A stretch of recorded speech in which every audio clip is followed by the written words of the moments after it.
Here. White. Here. What? I don't have any additions or changes to the agenda. Somebody else does? No. I'll second that. Moved and second to approve the agenda as presented. All in favor, aye? Aye. Opposed? Bill, you want to catch him?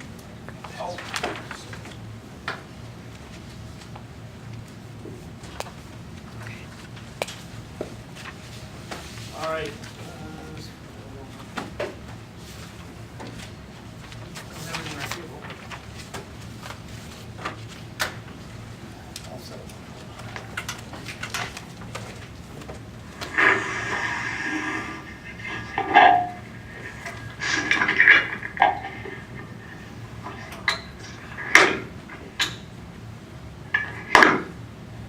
John is the one that's going to talk, I guess.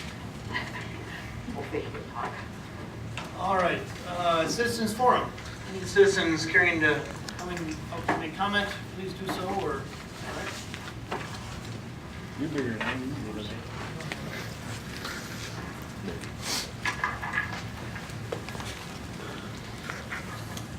Hi, Brad Rokas, 213 North Clinton. Just kind of want to take this opportunity to set the record straight. One of the previous council meetings, somebody in the audience had made the comment that the words that I speak are not my original thoughts. And I just want to say that they are my original thoughts. If they were not my thoughts, I would cite them from an additional source. One time in the previous, I had shared a fable with the council, and I'd cited that source. In that spirit, I'm going to share some words that are not mine. They're from a local Clintonville paper, an editorial. And it says as follows. This is just a small excerpt.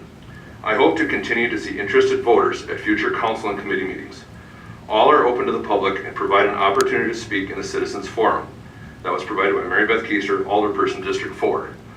I don't see how citizens are welcome to come and speak at the council meetings or at the budget or any of the committee level meetings. That's because of what happened last week. So either that statement was hypocrisy or an outright lie. Because when I've been recognized by the committee chair, I do not expect someone to mumble underneath their breath to another person sitting at this table some shrewd, snide comment about what was just said. Do not appreciate it, it is not proper, and that is not going to promote other citizens to be able to come forward and feel that they can express themselves openly. Thank you.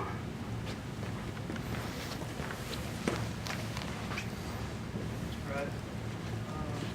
Other citizens caring Do to you comment? wish to address that first, before he's done? Okay.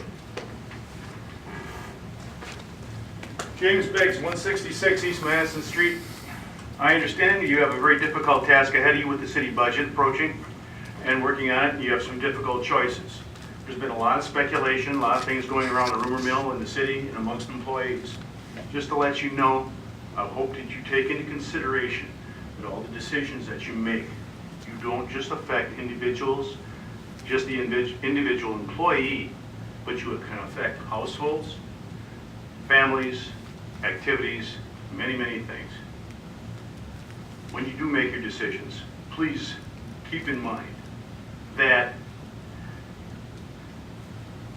if there are indeed adjustments or cuts that have to be made, that take those qualities into consideration, please. That's what I ask of the members of the committee. Thank you very much.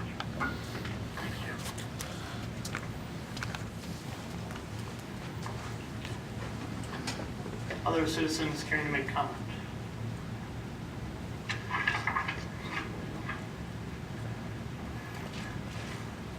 One last time, other citizens? All right, we'll move on from citizens forum to our 2015 budget discussions. I should have 3 documents, a single page, which is a summary,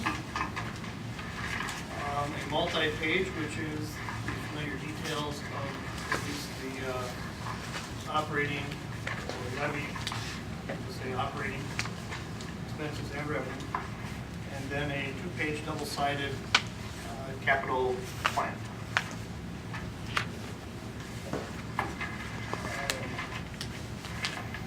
Administrator, want to lead off with the summary? Sure. Discussion. Just in general, we've made significant cuts in the budget, in operating expenses, and some respects capital, not so much in the capital side. From a budget perspective, the community is in really pretty good shape for addressing capital needs, but it's the operating side of the budget where both the levy limit and the expenditure restraint program instituted by the state of Wisconsin put limits on what you can do if you want to secure the shared revenues and the expenditure restraint revenues that the state offers for basically watching what you do with your budget, not just expending money because it can be expended. And so we've done a lot of, quite a bit of shifting in the budget to get some larger operating items into the capital side. The community borrowed $1.3 million a year ago for capital expenditures, so that provided, in a basic sense, about $450 a year for 2014, 15, and 16 to address capital needs. 450 million. Thousand. 450,000. And so, we're working with that on the capital side, and then we're working within the limits that are set by the state on the operating side. At this point, we have the budget, and I'll go through that in a second. We haven't made any, what I would call any major big program cuts in the capital side. In other words, we haven't recommended closing the swimming pool, we haven't recommended closing the rec center, we haven't done anything of a major nature like that. But there have been cuts, for example, by the police department. They've got a squad car that was cut from the budget. They originally cut their radio communications, as we made you aware of last week. We have put that back in. We put the radio communication equipment back in. We felt we had some room available on the capital side, and that seemed to be an item that both citizens and the council were concerned about. So we felt we could put the radio equipment back in after we got a closer look at the budget. And right now, if you go to the summary sheet, we're sitting at a total budget that will result in a 4-cent tax increase. Currently, the tax rate in the city is $8.58. The budget before you represents a levy that would require a total tax rate for the village of $8.62. And in order to accomplish that, we're applying $177,129 from your fund balance to reach that budget. And I want to talk about that fund balance a little bit. The city has a rainy day fund, basically. It's called undesignated fund balance that can be used for any purposes you desire, of $1.7 million. That's been generated over a course of years by savings and expenditures by your departments and by the decisions of the council on requests to spend money or save money. So basically, it's money that was levied and taxed over the years in the budgets that was saved by the departments in their operations and collected into a fund called an undesignated reserve. The $1.7 million you have is I guess what I would call a very good fund balance, an excellent fund balance, quite frankly. All the financial planning I've seen by communities, you typically, most communities have a fund balance of around 25% of their operating costs. Yours is up to around 46%, 47% right now. So it's our feeling that to take $177,000 of that fund balance and apply it to balance this budget was a reasonable thing to do in light of all the fiscal constraints that you were faced with. If you should decide you don't want to do that, you have to make up $177,000 more dollars in cuts somewhere, and that's where the issues like the swimming pool and the rec center are going to be big decisions for you, because that's the only way you're going to accomplish that kind of money in cuts in this budget. I think I told you last time that, you know, those items, and probably staff cuts are what would be required to make that kind of a budget balance if you weren't going to use the fund balance. But I have absolutely no concern about your financial health with using that. The recommended level, when I said 25%, I think your recommended level for your community and your budget size, 900,000 to 1.1 million. So if you still have basically 1.5, 1.6 million dollar fund balance, that's just really excellent. We don't expect that to go up very much this year. If you look at the 2014 bottom line expenditures, basically, and we are hoping to find some places perhaps where we can do some expenditures out of the 14 budget rather than have to look at them in 15, and there's going to be money available, from what we can tell. The department heads have all looked at that. They looked at their expenditures. They still have to make things that are needed to be fixed yet, and so the basic scenario there is that this year's budget's going to be totally realized.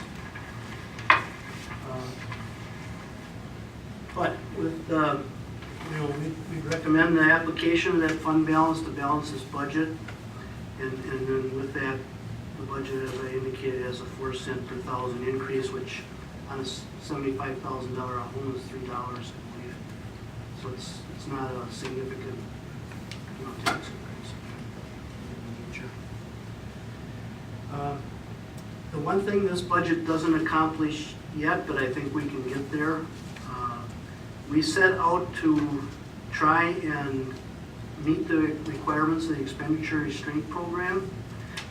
And what that does, if you look at towards the bottom of that summary sheet, you'll be receiving the expenditure restraint revenues from the state this year.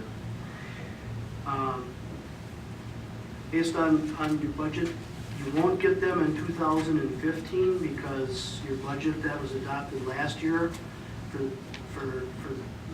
this year went over the expenditure limit that was allowed. So you lost that 89,000 thereabouts revenue from the state.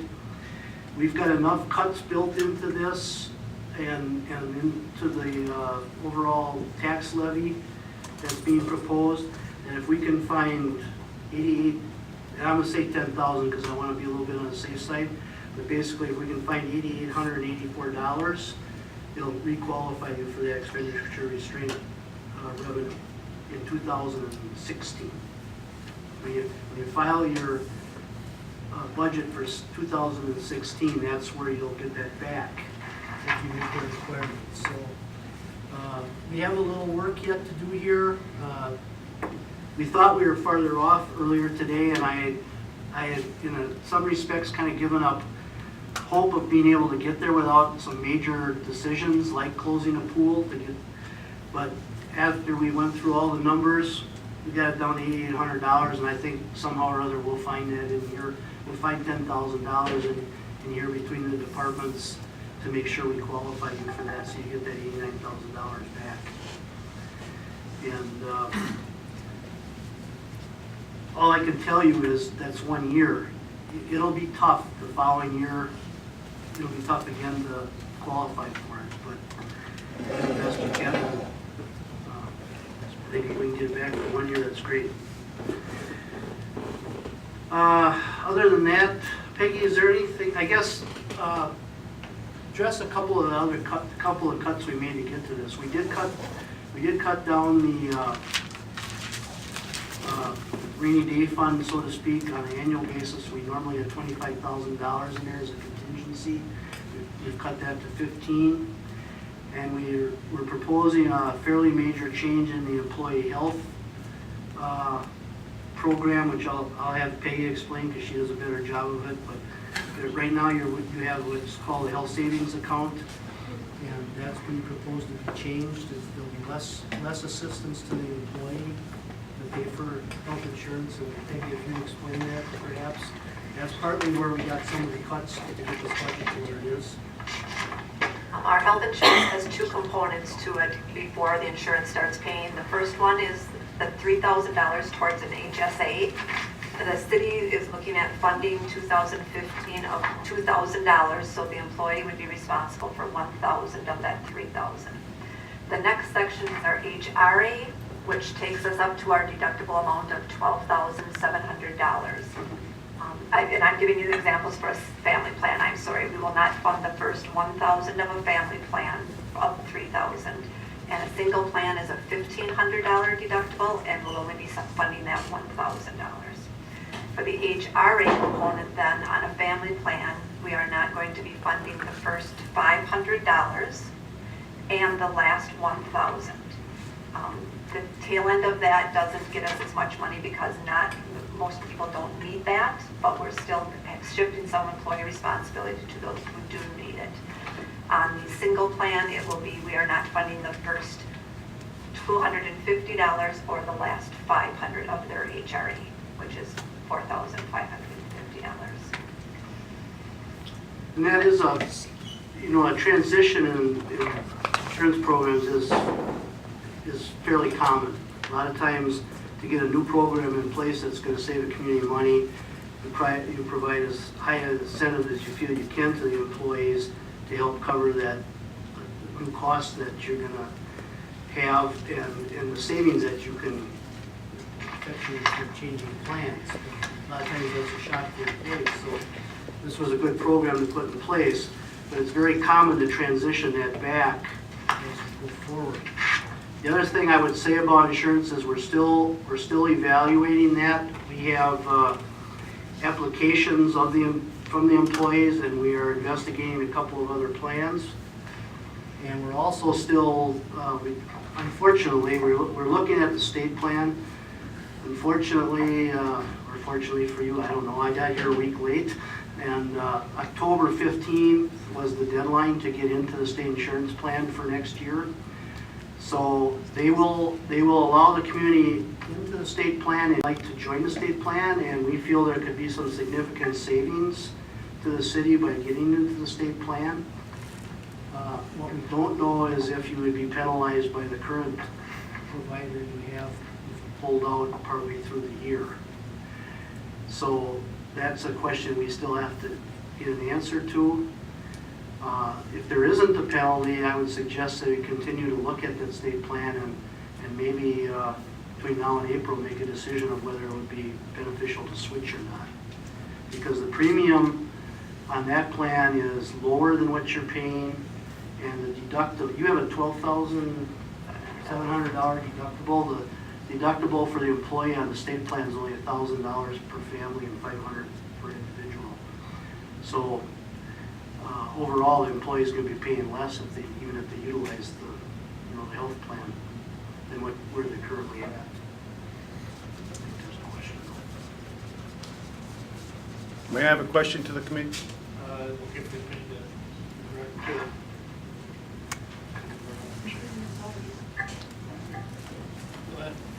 Come up so we can hear What's that? you. Come up so we can hear you. Okay, from what I just heard from our city treasurer explain, as an employee of the city, any major issue that would come into me, or to my household, could potentially cost me out of pocket $2,500. That's correct, Peggy? And we have, approximately 44 policies in our city? That's correct?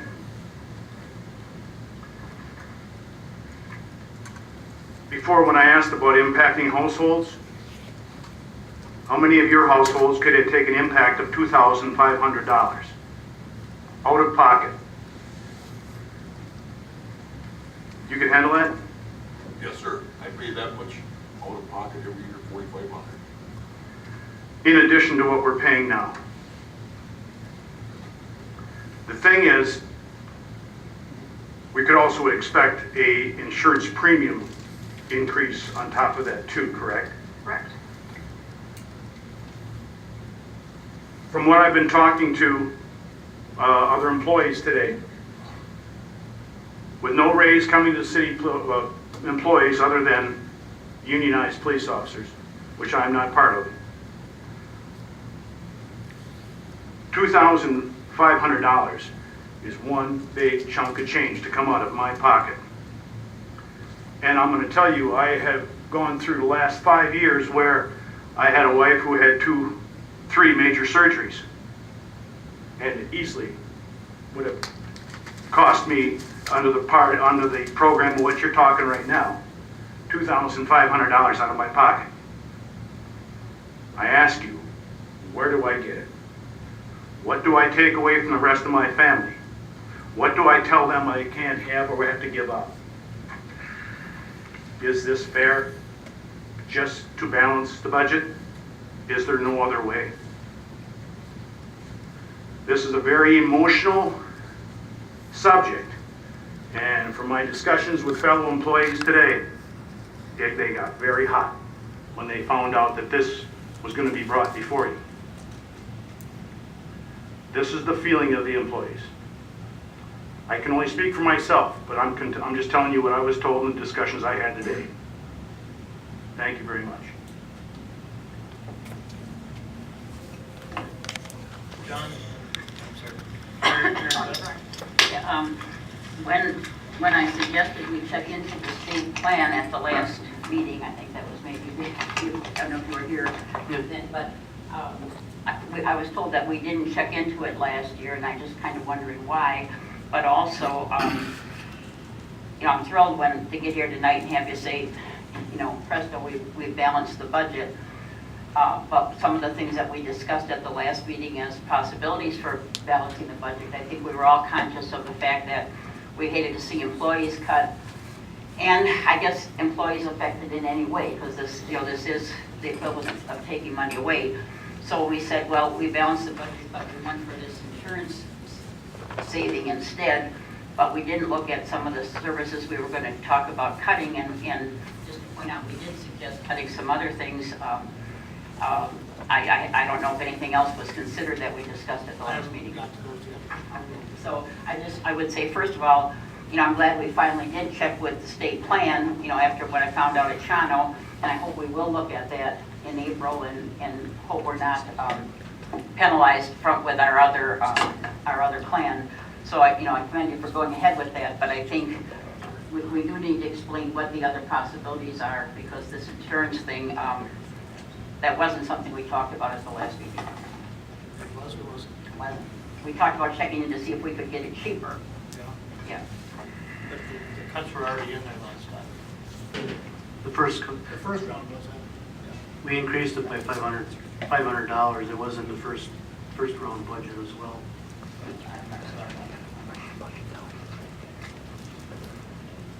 Jim? Okay, I understand where Captain Beggs is coming from. And I've talked to other employees besides. I haven't talked to him directly, but I have to say that unless the city could guarantee an increase to offset this cost to them, 44 employees, I would never vote for it in a million years. This is not right, and that would make it a wash. Why not just leave it the way it is? Because I won't vote for such a thing like that. I mean, we are talking about the families, the lives of 44 employees. And I don't think they need to be hit over the head with another cost on their budget. They have budgets too. And yeah, we have a budget, but they have increases in taxes. They have all kinds of things going on in their lives. And why can't we consider them? I say leave the employees alone and leave them where they're at. So that's what I can say. I can speak to what was just shared because school district employees did a kind of a similar change with the health insurance plan, and I'm feeling that now as my family is, you know, working through much higher deductibles. My question is to Peggy, is there a drug copay card? Does the city have copays? No, we do not on drugs, that's part of our deductibles. Okay, so you would pay full price until you hit your deductible. Okay. That was the other significant change in the school district. We went from having a drug card to none. So, you know, a prescription went from costing $10 to now it's not uncommon for it to cost $100. So I was just curious how the city had that in their plan. Peggy, what was the total savings from the HSA change? For the additional 500, No, the whole, because they're talking about Yes, the I low. was gonna ask. So what's the total savings from that? I don't have that calculated offhand. It's Or, yes, it was significant, like I'm gonna say 50. 50,000? Yeah. The first round or second round for both? I'm gonna kind of say to the both. Yeah, the last round was 13,000. For just general fund, which is not the 44. Right, just a couple of comments. And I had said going in that the last time we had a large deficit was 11 for the 12 budget, fall of 11, I believe it was for the 2012. All right, Jim? And we had to cut a significant amount. The employees paid somewhere over 60%. And so that was a lot then, this is a lot now. And it's a significant impact. Just going back to something Mary Beth said, we technically do have a balanced budget in front of us, and it wasn't just presto, it's balanced using a fund balance transfer, which we've used in the past, not quite this large, and to my knowledge, we haven't transferred it, at least in recent times. So that's basically taken from the savings account.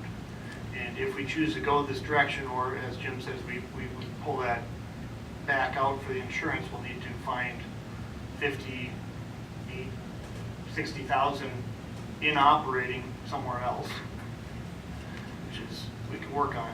It's not impossible, but it's gonna be tough. And if we do use the fund balance, what happens next year? Do we use the fund balance again? You know, where do we stop pulling from savings that we make changes? And these aren't easy. I'm not saying that these are ones I want either.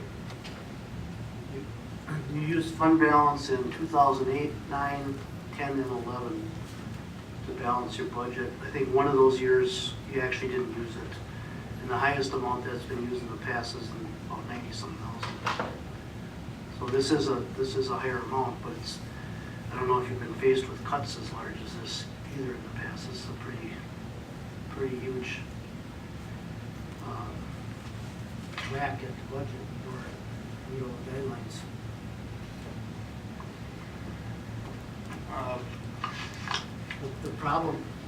The big problem is, you know, you could put off not doing some of the capital projects, but that doesn't help you any on the operating side of the ledger. It's, yep, and that's where the cuts have to come. It doesn't, I mean, you can't eliminate all the equipment and capital type things because that's being paid for with debt, which is not subject to the levy limit. The levy is based on all the operating expenses, and that's where the cuts have to come into the state guidelines. So essentially, we need to cut, coming into the, after last meeting, coming into this meeting, we need to cut about 50,000 or so to get 85 to 90, all right, next year. And we worked on that in the last couple of days, and now got it down to $8,800. I mean, we were looking for 50,000 a day or two ago. Yeah. So we're talking Friday was a large number. So was there things that the staff was able to find and move from operating to capital? A few. No real expensive big ticket items. I think the major one was some equipment in the fire department. And to that end, if we move that from operating to capital, the difference is the way the current fire contract is written, the townships would not be obligated, it's renegotiated, they would not be obligated to reimburse. They pay off of operating expenses, with the exception of capital purchase of apparatus, which is done on a different schedule. That was like here, we'll say a year and 10 months to a year ago. So we would need to, if that operating expenses move to capital, which where it probably belongs, we do need to make sure we talk to the townships to see if they would still be willing to pay essentially the same amount as far as the dividing of the expenses, but it would be coming from a capital budget rather than operating. And in fact, the chief, I believe, has a meeting tonight that we would maybe need to give him some direction on to start going that negotiation. Got a couple, I'm going to stay on topic, something to add to that one before we change to Jim, and I saw Terry. Very good. There's also an improved amount for 2014's budget that the members of the township did vote to add to the closing balance, which I had originally placed in operation, was asked to move it to capital.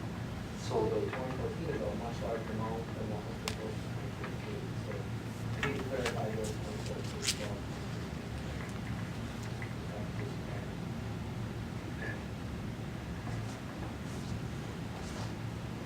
For the topic, your different topic, you first.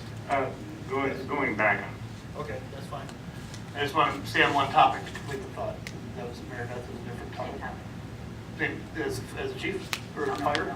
No, Oh. back to what we were at. Okay, 40. all right. Thoughts from committee or council members about the expense versus operating versus a capital for townships? I had a question. So now what you said, Shane, is that you have now moved something else into capital that you'll have to have the townships approve? Yeah, I mean, you guys asked us to offer capital, Right. which I provided some items. Right. Now, I guess I'm understanding that that could be some concerns with the contract, as to them paying towards that item. But you said there's more now. You said I had something in there already and now it did. Well, yeah. Just what they're saying now? There was an approval of, I believe, $42,000 for the purchase of the new turnout gear. Right. Those items were approved, but if you're putting it under capital, then I have the same concern that they did approve to pay towards that. Under capital. Yeah, if That this was my capital question. thing Okay. comes up, I'm just I making understand. I a understand. point. We pay for it with capital, but we would normally in previous years, Mary Beth, transfer that to Yeah, operating. Yeah, I remember now, yeah. And again, just to reiterate, if we move that to operating, our 8,800 would be add another 4,100 to that. Right. It's not quite 41 because it's part of a truck, which is But a they said capital. they'd pay part of that. Right. So it's like 36 or, well, even higher than that, yeah, 38, 39. I guess, Which I'm just speaking to say that at the Police and Fire Commission, they voted yes, but as a group, at the Fire Commission level before it came to the council. So I think that's just a clarification and a conversation piece I could have to try to advocate that as part of the contract even for next year. I don't know if we need a motion to direct him to do that, but this, it was, as you said, approved by police and fire, which involved townships. I don't think they'll have a problem paying, it's just outside the contract. I thought it was approved by the Police and Fire Commission, but I thought it had to be approved by the townships that they had to get. They did at that Police and Fire Oh, they Commission. did. Before it came to council, they gave their verbal. The townships?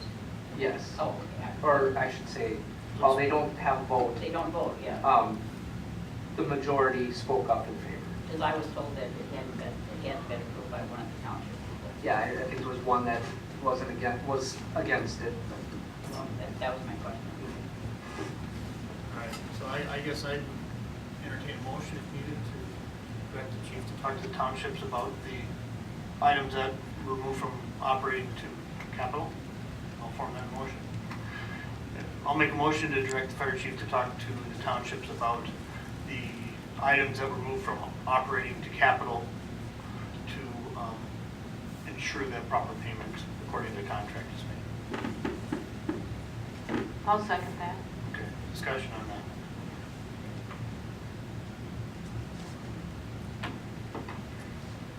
All right, we'll go with roll call. Dornick, Yes. Zeiner, Yes. Schley. Yes. Rath, Yes. Wilson. You were speaking before and you were making reference to next year's budget. The expense that we have, but we won't have to deal, we shouldn't have to deal with the cemetery issue, nor the insurance issue next year. That would make a difference, a great deal of difference in the budget. Granted, if I could handle, we can discuss one. The cemetery, if we do nothing, we're going to get it back. If we do something and work with them, we're getting it back. In other words, what I mean by that is if we do nothing, they run out of money, it's city property, we get all of the duties back as far as I can tell.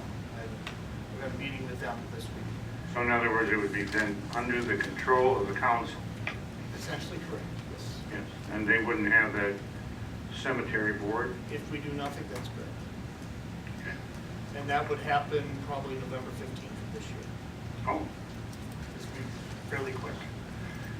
If we do something, we could sustain them a little while longer to learn a little more. So if we do nothing, we get it back and we're going to pay for it. We already plow it, and then we'll have to essentially be caretakers. Justin's refereeing his youth football program, but we would also have to mow it. And also dig the graves and everything that goes with that. If we're able to sustain it even for a little while, we will get the knowledge of working with them for a while to understand what goes on, what their practices are, instead of having to start from scratch. And that's why there's 10,000 we put in there for now to see, and we'll get a firmer number this week, Thursday. if we granted the 10,000 to continue with the present basis, how long would that last? In perpetuity. Or until we figure out how to do it cheaper, if it's possible. Yeah, I mean, 10,000 just gets them through for next year. He gets them through, yeah. Yeah, so essentially he said, correct. how long does that last? I said pretty much every year. Oh, right, I see. In perpetuity, we'll be paying, we'll just say 10,000 is the correct number, we'll be paying about 17,000, if that's the right number, because we already had 7 in there. There is some revenue side, but if you just look at what they've been short, and like I said, we'll get better numbers this coming week. If you look at what they've been short, and what they've used up in savings, and what they project their expenses are each month, trying to go forward, it's not going to be less than that. so in other words, at the next council meeting, you have these numbers? Yes, it's just a matter of arranging schedules set for time to meet with their treasurer, and our schedules, of course. What was the other, I'm sorry, then we had the second part of that. I've got you here then next. The insurance issue. The insurance issue, I think could be something that comes up every year. I don't know how often we've changed plans here in the last couple of years, once in a while. When was the last insurance issue? carrier for many years. I think, yeah, long time. Couple years? I mean, I think since I've been So here. there's always, but it could come up. Certainly with the changes coming from federal on insurance, I think has an effect on this, but I don't know if it's going to be next year higher or lower. To say it's not coming up, I wouldn't bank on that. It could come up. So in other words, if we could conceivably not have to deal with those two entities next year, because we've had the same carrier for I don't know how long, and if there's no issues with it, we can continue on with no additional cost. And Although if- it's wise, at least I think we continue shopping as Mary Beth. And we've already invested $7,000 into the cemetery thing. That's been every year so far. Yeah, How but about at some point in time, if it were turned over from the cemetery board to the council to run this thing, then I think we would save a tremendous amount of money. There'd be some there, but we still have to mow it and plow. Well, we have to mow and plow it, I understand that, but other than that, that isn't the only cost that go with it. There's a lot of other costs. That's right, and so there would be some savings if perhaps the cemetery board was dissolved.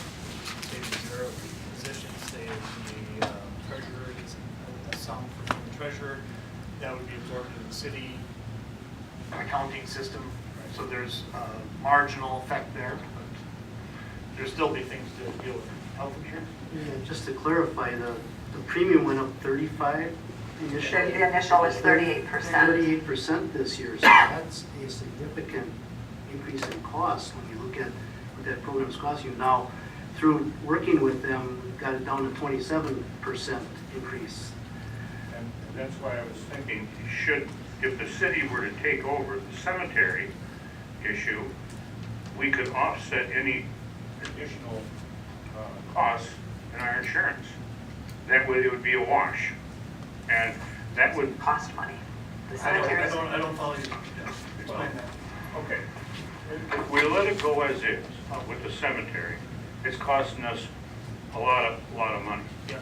Okay, so then if we have an increase in insurance next year, then what the money we would be saving from continuing to hang on to the cemetery board and all that, we would offset the cost. Our projected costs from the department heads are, I think, between 50 and 60,000. No. I'm not saying we pay for it. I'm saying we'd offset some of the cost. No.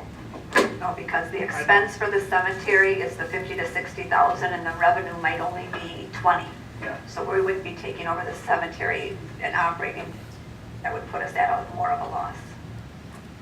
Which is why we're having to subsidize the cemetery now. Yeah. I guess that's something we gotta look into. Mary Beth, you on the same Well, topic? I just completely object to the fact that the cemetery has not been an agenda item yet for the council. And yet all this discussion is taking place, and I think that the issue has to be brought before the council. I've presented it to the president. We've had several meetings. It's not on the agenda again tonight, yet we have all these discussions. And I'm not, again, the citizens must be wondering when this is going to be on the agenda because it was in the paper. And, you know, I know various people have been having discussions, but it is not officially an agenda topic. So consequently, I just do not think we should be having these discussions until the council is made a presentation. All we were told one night was on the agenda, and I know a board member came and we were just surprised because all that was said, well, we're talking about possibly having to take over the cemetery. Then two department heads came and had items in their budget. They'd been at a meeting, they had divided up who was going to do what. So there was obviously extensive discussions, and I think that this is the whole idea. I mean, Jim doesn't know, I don't know, you know, what the costs are, but some people do. So I would say that that should be an agenda item, and we should not, it's inappropriate to discuss. What I wanted to ask about is on the budget, you know, I think the fact that we would say if we only cut $800 more, we would then qualify for how much of a rebate by keeping under the budget limitations? Around 85 to 90,000. 85 to 90,000. So all we had, and yet the year before, you know, we're told that this is such a terrible budget, but last year a budget was passed by the council and they didn't qualify for the 88 to 90,000, so we didn't get it this year. So that's $88 to $90,000 we didn't get because last year's budget did not reach the requirements. Now I'm saying we want to be very alert to that because we would get it next year, and you're saying, you know, don't count on it all the time, it's going to be hard, but it sure would be nice to say we're going to get it next time. So I would say the insurance has been the big cut. If it's been $50,000, you said? Roughly. $50,000. So that was one of the things to balance, a big thing. That was the big thing to balance the budget, plus taking money from the surplus fund. I'm suggesting that we look at some of the other things that we talked about, which were closing the swimming pool and closing the armory, and having some of the cutting the park and recreation budget as far as maintenance of the park, and see if we can come up with more. If there's a little bit of a difference, we could just take a little bit more from the surplus fund because we're assured we're way over what anybody else has. I don't think there's ever a year. Another thing we won't have last year, We won't be paying for an administrator and a temporary administrator at the same time. That will be a saving. We had lawyers' fees. People have commented on, the $75 we're paying for our temporary person, but I don't know if they know that the lawyer's fees are $250 an hour, so this really was a bargain. But I think, I would say priority, we want to cut down, we want to get a balanced budget so that we qualify for the $90,000. We have to take a look at the other things again, because a number of us are uncomfortable about the whole thing being insurance. I'm sorry we weren't able to get to the state fund. I am sorry that we've been with the same carrier for all the time, and now we did negotiate, but maybe we can save mid-year on insurance, and then maybe we can pick up the savings there. But I think we have to look at some of these other budget cuts. Chuck, thanks, Mayor. There is at least three of those items I had to discuss. You want to talk about those three, which would be lawn mowing, the rec center, pool. We've talked with the Parks Director about the transferring the maintenance and basically the grass cutting and the garbage pickup and that type of thing of your small parks, the very small neighborhood parks you have. And he's looked into his timesheets on that, and also actually overall his entire operation.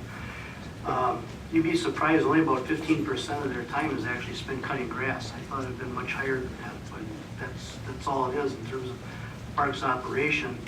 Your savings, if you could find volunteers to do it, and there's going to be issues with that. Number one, finding out. Number two, are they using their own equipment? What happens when it breaks? What if somebody gets hurt? I mean, there's all kinds of other issues. But the savings from that is going to be in the neighborhood of $1,500 to $3,000 a year is all you're going to find. And the reason for that range is if it doesn't rain, you got to have less cutting, so probably on the $1,500 end. If it's more like this summer, it's going to be closer to $3,000. So it's not a big budget issue in terms of his cost of his people cutting the grass there. The swimming pool is in at about a $60,000 expense, and there's about $10,000 of revenue, so there's about a $50,000 savings there if you were to close it. I'm sorry, was it 15 or 50? 50. And, that's just simply a service then that's not available to the public in the summer. As I understand it, you do have an aquatic facility at the high school that's open year-round. So there is an indoor option that your citizens could use if, in light of the fact that the outdoor pool would be closed. But I think, from everything I've heard, and what the people at the high school have told me is that they just don't see a great use of the pool facility in the summer because people want to be outside. It's nice, it's sunny, and they want the outside environment, not the indoors. Maybe not so much the pool even as just having something to do outside. Maybe the alderman would like to speak to that. Mowing, pool? Yeah, I have a question on the pool, but do you want to finish, Chuck? Sure. The other thing is the rec center. That's around I think expense-wise about $25,000 to $30,000 issue.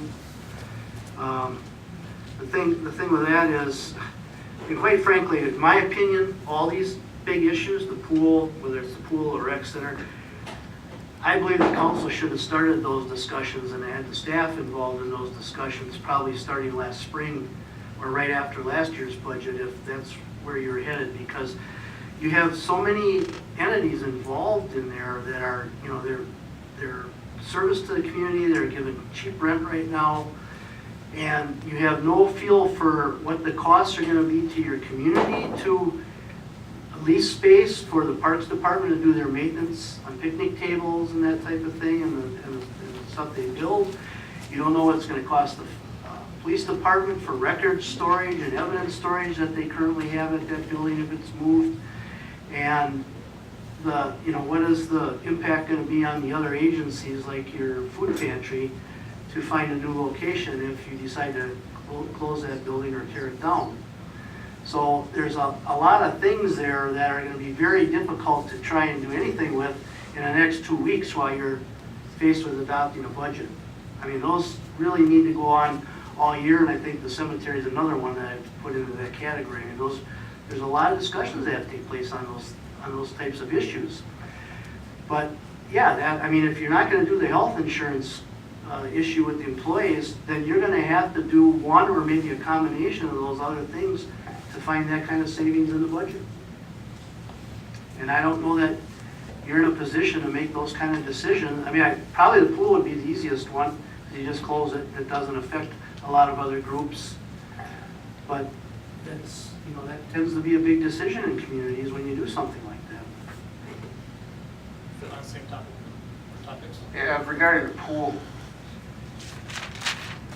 were you talking closing it for 1 year? Because I understand there's a plan to either replace or refurbish either the existing pool or put in a new pool.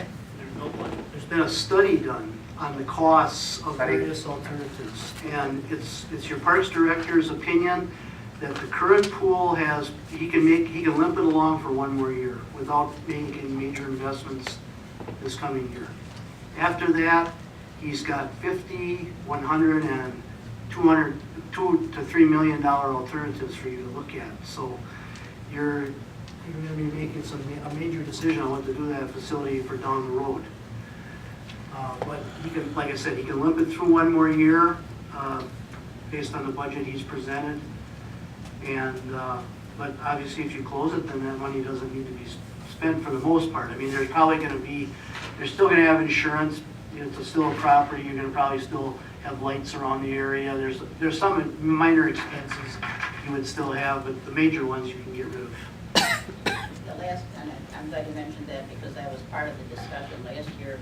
There was an expense, couldn't close up, couldn't open time, because as happens in winter in Wisconsin, I've had a pool. I mean, sometimes you get a surprise in the spring and you don't know. So my thought was, since we haven't decided, nothing has been decided about the future, we know that this is limited, and some of us think it really requires a referendum for something that big, $3 to $4 million. So we were thinking that if we would just close the pool for 1 year, this year, and not worry about what might happen in the spring, it would be, to me, I don't know what his count, Justin hasn't been able to be here for the past couple of meetings, but I don't know what the count is of the people that use it. We've never seen that. I mean, obviously some people are using it, but I thought that would be something. It's a service. Yes, we've been saying we're going to have to cut services. It would be cutting a service, but there is the other indoor pool, and there also is the lake. So there is an alternative to that. So that just seemed like a simple one to me. I guess the scary thing last time you had mentioned, we're going to have to start cutting positions. Well, then we'd have to start. The alternative is that there's going to take a manager out somewhere, and I think that's much less desirable than cutting out a service to a few people. I guess I would not be in favor of closing the pool without knowing that a plan is in place.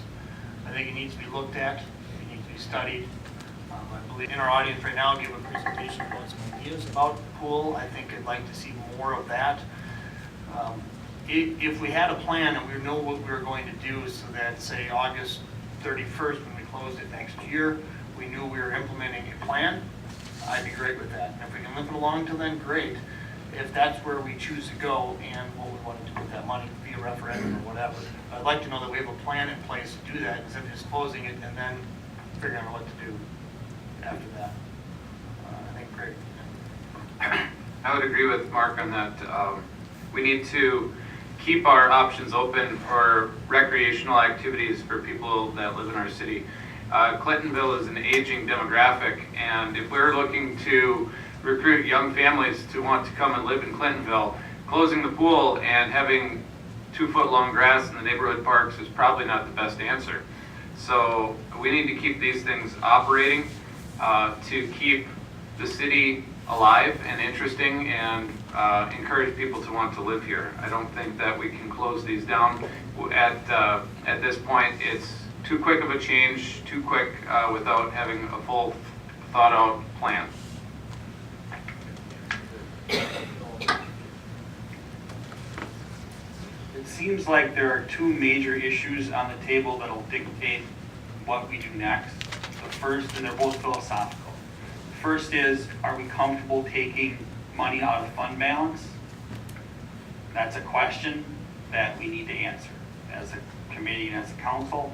The second major philosophical question is, what is the fair burden on the employees for insurance? And to me, if we spend some time navigating both of those questions, that would determine how much more additional debate we need on all these individual issues, because any one of them is an important issue that just, needs discussion. However, those are two fundamental strategies that have been used to balance the budget, and I don't know the mind of the council if they're comfortable using those strategies going forward. Okay, I guess my concern is the pool. Like I say, I feel that Clintonville, it's a very small community. And truthfully, I don't know of any other community this small that has a facility like an outdoor pool and an indoor pool. We just got through spending millions of dollars to create this indoor pool. And yet, seems to be the biggest concern is maintaining an outdoor pool that is so antiquated it's falling apart. The first time I was on the council, it was falling apart then. And I swear, you can limp it along, but we have no idea what's going to happen during the year. You can have the heaters go out, they can go out at any time, you can have so many things that go wrong. I just can't see limping this thing along. And then if it goes bad, what are we going to do? We're going to have to pay for it. Why? I say, shut it down. Shut it down once and for all. It's got to happen. We know it's going to happen next year at the end of the season. And you're just risking good money after bad here, because I know some of the problems they have with that pool mechanically. And if they go bad, you're going to shut the pool down. What's the sense? It's a car with ball tires. How long are you going to drive it? Eventually one of them's going to blow up. I don't see the idea of risking another year with a pool that is going to close after it opens 3 months earlier. And that's really all we're doing. We open the pool, it's open for 3 months, bingo. Then we shut her down. And then it costs us money to maintain the thing. And the future costs, we're talking millions. Are we that well off that we can afford 2 pools for millions of dollars, where we already spent millions up there at the rec center? And now we're going to spend millions more for an outdoor pool? For what? I just don't see it. I don't think the taxpayers deserve to have to pay for such an elephant like that. It's nice, and at one time was the only thing we had. But now we have an alternative, a much nicer alternative. I say we didn't spend all that money up there for nothing. And we don't need to spend good money down over there just to limp it along in the hopes it runs. I don't like the idea at all. I had a couple of hands, right? I thought it was like Greg first, but no. Okay. I know I was going this way. Terry called me. I apologize if John, if I didn't see you. Go ahead, John, first. Okay. Oh, this insurance, did you go with any other, you give us one? Sorry, did anybody else have any, I'm sorry, John, did anybody else have any discussion on the pool before we're back to insurance? Is that okay? Mine was several topics back on the insurance. Okay, so we're going back to insurance. That's fine. Mary Beth, is that where your question I'm was? going to Bill's comment about. Okay, then we'll go with John. We'll just keep going. Okay, now, if you give us one deal on this insurance, is there any other options to this insurance, or would we so severe? You know what I mean? We don't know yet. We've received applications from the employees, so we can submit that to, how many other companies are looking at it? Mark sent it out to everyone in the market. We've already been denied by one.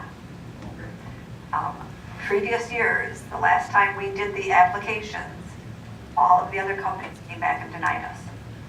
That was my point earlier, I know we Yes. didn't switch, so it wasn't quite true. We tried to switch, but we couldn't. Right, we go out and we get quotes. Last year, we could have switched, I think it was to one or two other companies.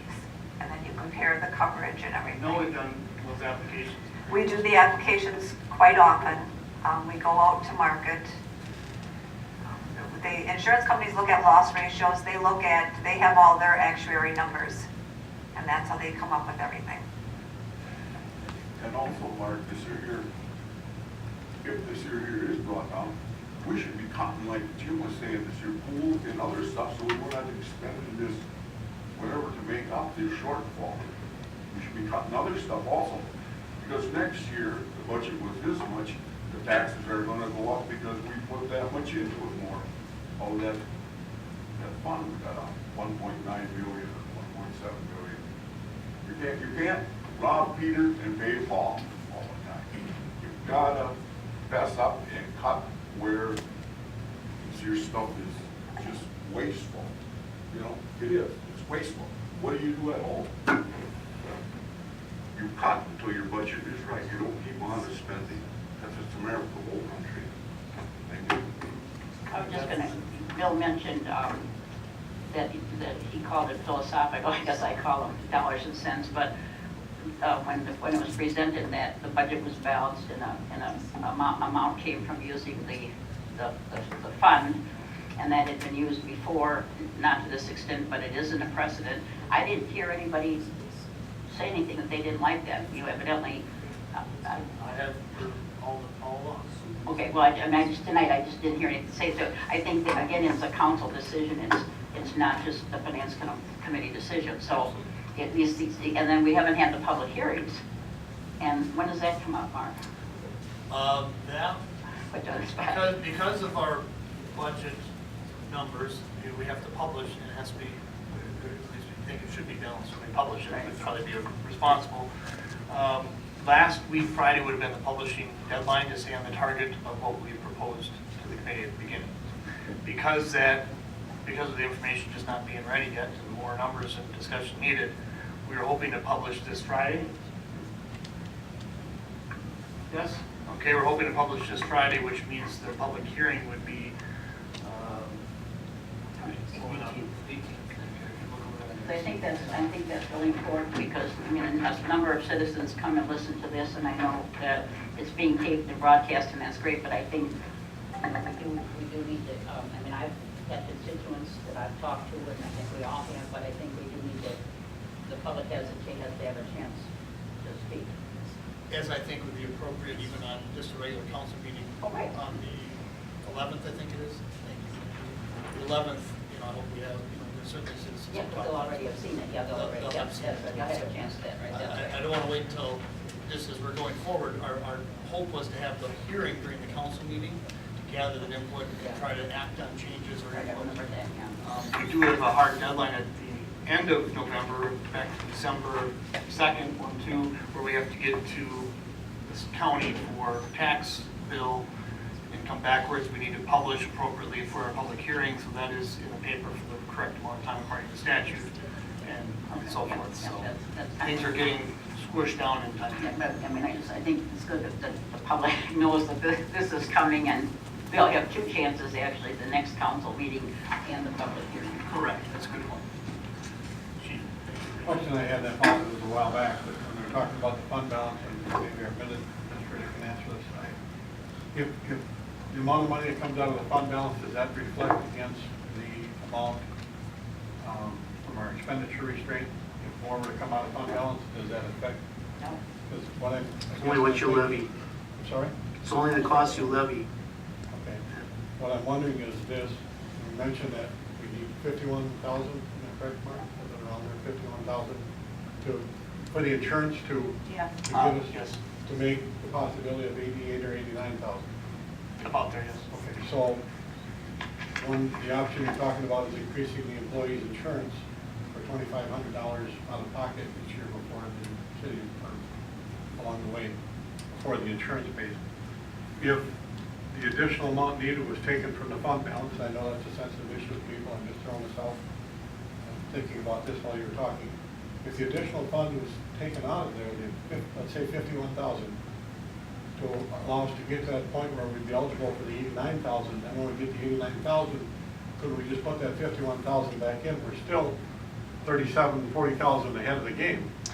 The way it goes back in is by not spending. Right. So through the diligence, the department heads, each year when you have a budget, we're under by 30,000 as a city, it goes to fund balance each year, whatever that number is. And that's, so yeah, in a sense, it could go back in by not spending it. So we could do it that way as well, and not Yeah, I was thinking hit the families. Yeah, and Jim had a good point, we talk about going to fund balance, which I'm not in favor of, eventually we bring the fund balance. And Captain Beggs brought up, well, how often are we gonna go to the employees? How long are we gonna go and rob that from them until there's nothing there to take? That's another way of looking at it, just popped in the head based upon Jim's comments. When do we stop going and say, well, we'll just take the employees? Well, last time it was, we went to 15.5% of the health insurance, is that what it was? And 10 or 11% of the retirement, is that correct? If we make, Captain Biggs. Go ahead. I just want to put it in perspective too, that government employees took a kick in the pants 2 years ago on Act 10, took $350 a month out of my paycheck. At that time when all of a sudden negotiated retirement benefits that were used to be completely paid by the city, what we acquired through negotiations. Remember that, Jim, when our police union, when they took that away, all of a sudden that $350 now came out of our pocket, comes out of our pockets now to the tune of about $350 a month for Terry and myself. Now we just got kicked in the pants by the state, and last year we had a raise. I think the year before we did not, right? Or was it 3 years ago we did not? And now we're looking at not a raise this year. I mean, we've been taking some pretty good kicks, and it's starting to hurt. And I'm getting a little sick of it. So that's all. I just wanted to bring that up, bring that issue up. Let me just add one more thing. People, we hear the comments. People say public sector employees haven't made their benefits, they have this and that. I've been in the public sector since 1971 when I graduated high school. I worked either for the state or for a municipality. We took smaller wages in exchange for better benefits, where other jobs in the private sector were paying better wages but not as good benefits. It was a trade-off. We gave up better wages in exchange for better benefits that would pay off for us down the road. And now those have been taken away from us for our loyalty and our use of service. It's not a party being a public sector employee. It's difficult. And I think if you check our W-2s with our salaries, they've gone backwards significantly. I think my highest earning year was 4 years ago. And I make a good wage on that. It's not the point I'm trying to make. For the position I'm in and the responsibility, it's not ever as good as compared to other communities. So we've given and we've given a lot. And just asking, I know this is very difficult. Mark and I have had long discussions about it. If there's any other possible way to look at alleviating this problem without losing personnel or affecting the family so much. To speak to Bill's point there about it being a philosophical thing, tapping into the fund balance is certainly seen as a short-sighted solution and limited opportunity stopgap kind of philosophy. And in some contexts, people would say that it's fiscally irresponsible. But we also have to look at our job as a council to be responsible, not only to the citizens of Clintonville, but to the employees that work here. And changing their health insurance plans because of a tight budget without having much input from them or any input from them, and quickly coming to solutions like this is kind of pulling the rug out from underneath them. I would be in favor of looking at changing the insurance plans down the road and giving adequate opportunity for employees to have input, to have research done with multiple different employee providers or health insurance providers, and to look at the state option. all of those things warrant looking into. But in the short term, I guess my philosophical decision here would be that it would be not irresponsible to tap into the fund balance to save, the headaches to our employees. That would be, I think it would be irresponsible to do that to them at this point. Thank you. So, just to understand, if we say we put the 51 back in, that's roughly been out, does that mean we have to, administrators, that mean we'd have to come up with roughly 59,000 cuts Yeah, somewhere else? 89. Yeah, what's the other 89? The other 88, Yeah. plus the 51, we'd have to come up with. Take it out of fund balance. I don't know, Greg just said take it out of fund balance. Right, but it goes back into operating. The fund balance would have to increase, and I understand that, but it would have to go back into operating. And so to get the expenditure restraint money, we'd have to cut out 59 somewhere else. Am I stating that correctly? Not use fund balance, because then you're not raising the Levy. levy. Okay. If you use fund balance, you're not raising the levy, so we'd still be looking for $8,800 somewhere. Okay. Oh, we could take the 88 from the fund balance.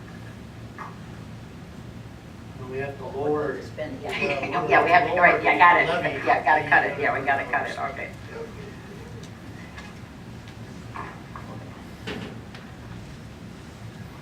Oh, sorry, go ahead. I didn't know if you were going to. Which is why I agree with what Chief Lorch said about the idea of kind of using the fund balance to balance the budget without exceeding that limit, to open the door, to get this rebate of sorts, which then could be used to justify keeping the current employee health care plan as is, so that we can look at options over the coming year and look at ways that we can reduce it, because I don't think it's right that employees are getting they're getting no increases in their pay, and then at the same time we're having them have higher deductibles and more coming out of pocket there. So really, if we were to pass it as is, looking at the changes to the health insurance plan, and with their current flat rate for wage increases, they would actually be going backwards. And you can only do that for so long until you are so far out of line with other communities that you can't hire people because you're too low. When we were starting, we were kind of starting with little stuff, and we started, I think, with the flowers. So I take it that the flowers are out. Yeah, oh yeah. And that's, but that's just for 3,000. We didn't charge any, did we charge more than that? Because we were told by Toby that it was more than that, because we gotta have the people watering and so forth, and he said it was more than 9. And then there was a big discussion about if somebody would donate it, would we consider to service it? But I just wondered if we couldn't take out more for the flowers, because we're not gonna have to have somebody go around and water with that little truck on Saturday and Sunday. And then I'll bring this up again, Mark brought it up, and it's not popular, but maybe some people for a year, some aldermen would give up their salary. I'm already doing that. I wonder if we could ask the mayor to give up half her salary, and we could make up the $8,000 on flowers salaries. All right, I believe the sunflower is already out. What's in there for the labor regarding, the guy that asked that question yesterday? Salary? No, flowers. He took out a summer employee. That was out? He reduced one summer employee How already. much was that, Mike? That's already in the 8,800. It's already. It's already out. It's already out. No, I know, but I mean, It's 11,000 divided by 3, right? That's the right number I'm Okay. thinking? okay, then, so then if we had some salary differentials, I mean, the mayor, I think, gets 5. I wonder if right now we could ask her if she's on leave, if she would forego her salary. But if we might ask if that could be cut, I mean, it might be worth it, and maybe some other people would be willing to forego their salary. I believe my rough math was there was 28,000. 28,000. For us and the council in half, because only half will get reelected Yeah. next year, or get elected. Yeah, And so that's 14, And and then- then would only be about 2/3 of the year left yeah. for those. And then the mayor. And so that would be, you know, your, And we're only talking 88, I mean, well, the 88, the flowers are already out, so that's. That don't count in that, isn't it? Yeah.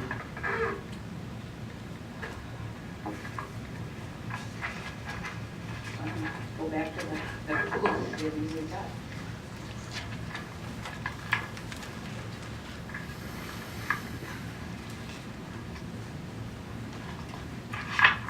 I have a question on 2015 capital.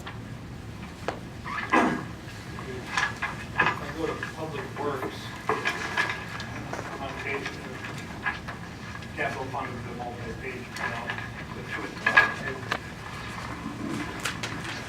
Are all the numbers that are in this budget here, that came here? No, that was just, This I is just a compiled plan. what. So there's further numbers in. That's why I understood it, I just wanted to make sure, I could pick out the easy numbers of the Main Street project of like roughly $100,900, but I don't see here. So just for clarification, this is a plan, and more like a, looking forward, in 2015 numbers for capital will be found in this multi-page package. So that was just one example, when we pick on the Public Works, but there's, the stuff for the bridge and North Main project is in the budget, but not in the plan, because we're on a plan for that. So really you're looking at the other options. Does that make sense? Yeah, two other things that I had suggested that we try to eliminate from the rec expenditures were the Winter Whirl for $2,000. I thought that that was something that we could try to get the Chamber of the Community to take over. It takes place in the Armory, but part of it takes place in the Community Center on Main Street. And that would be $2,000. And then the Easter egg hunt, again, I see that's something that we could approach the Chamber of Commerce, but those are nice things. I know not a lot of people participate in those. I participated myself in the Winter Whirl. It's nice to have something in the winter for rec, I understand that, but it was not very big, so that would be a $2,000 cut, and the Easter egg hunt would be $500. I know Lions clubs and various people, could be approached to take over the Easter egg hunt. I think we could get, I'd be willing to work on getting somebody to take that over other than the city. That'd be $2,500 right there. Those are two things I suggested the last time. All right, it was 1172 was the revenue number for Winter Whirl. I don't know if it separates it out.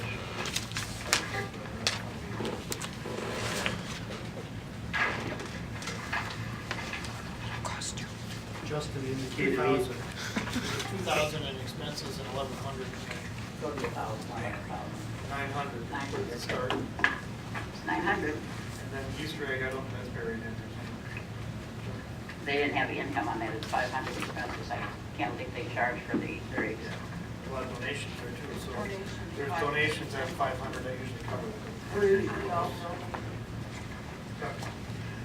Justin indicated to me that it's not likely the chamber would agree to take that over because they used to run that event. They got rid of it, and that's why he ended up with it in the first place. Well, then there's a possibility of eliminating. So maybe you just get rid of it altogether. That's a factor. As I said, it's a frill. Some people participate, but we're talking about, employees paying charges, and I'd really like to see us get that $8,800 so that we could get the $89,000 back.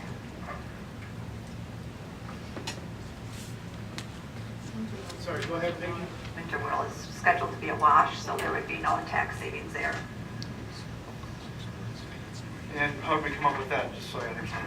The 3 years, and I think last year was tracked one of the first years it didn't provide the revenue. Okay. And then how did you want it to? That's what it was in the past, that's what I'm saying, yeah. There weren't very many people.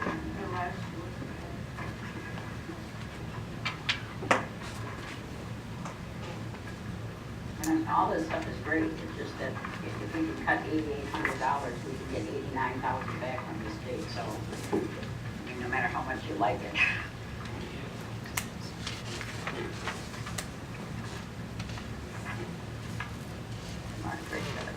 Go ahead, Greg. kind of getting back to something that I said earlier about city services that are provided that are, I guess you could call them frills, but things that are making Clintonville interesting and fun for residents that live here. I would be opposed to shutting down the Easter egg hunt. I think that $500 is certainly well spent. There are a lot of kids that go to that, and my own included. Standing in line with their found Easter egg, there's got to be, I don't know, 100 or plus hundreds of kids that show up for that. And so I think that's $500 well earned. That's a real holiday, I guess I would call it, Easter, versus Winter Whirl, which is kind of a made-up event. But if Winter Whirl does come out as a wash, as is predicted, then I guess we can leave it in. But if it was a cost, that would be one that would be okay to do away with. But I would keep the Easter egg hunt in. I think that at this point in time, we're looking at some really small items, and we got to keep the picture kind of big here. Otherwise, we're going to be talking about dink and dunk little stuff that's not going to be a solution. So, you know, I'm going back to Mary Beth, you know, it's not about asking the mayor, you know, whether she could donate that. Yeah, yeah. And that's up to all of us. I don't want to put the mayor on the spot. No, I'm not. Or the acting mayor on the spot. But by council action, finance committee recommendation to council, we could recommend to change on wages if we so chose, and that would be roughly the amount. If you wanted to cut them in half the mayor, half of the council, then you're pretty close to that point. And, you know, we talked about the employees giving up. This is something that maybe we need to do. It's not a popular topic. It's already one that's not well paid for a long time. The arguments, not arguments, discussion. Yeah, no, we haven't. I know these are small. I know these are small. I agree with Alderman Rose, and we want things for the community. I had suggested that we get like the Lions Club or somebody else to sponsor the Easter egg hunt if we can get a volunteer. I think we need to have activities, and I think it's wonderful. It's just that we're looking at only getting $8,800, and so if we come up with enough of these ideas, we could cut the money. As I said, unfortunately, the pool sits out there at $50,000, and it's only good for one more year. And then we're going to have to, and we think, you know, there should be a, if we're going to spend $3 to $4 billion, you know, Green Bay does not have one. They're not going ahead. Nobody else has one. They can't afford to have one. You know, someone pointed out, I think Phil, or Donnie Jersley was here when he said, you know, we are in the winter. We are here in the winter, and I think this year we got 2 months out of it, and it's a lot of money. So we're just looking at it, and when you ask Phil, like, would it be for 1 year? Yeah, it would just be for 1 year, because it's talking about it's not going to be, you know, any good after next year. So it would just be a 1 year earlier that we'd be shutting it down. And then we could have this referendum and see if people want to spend $3 to $4 million for a new pool.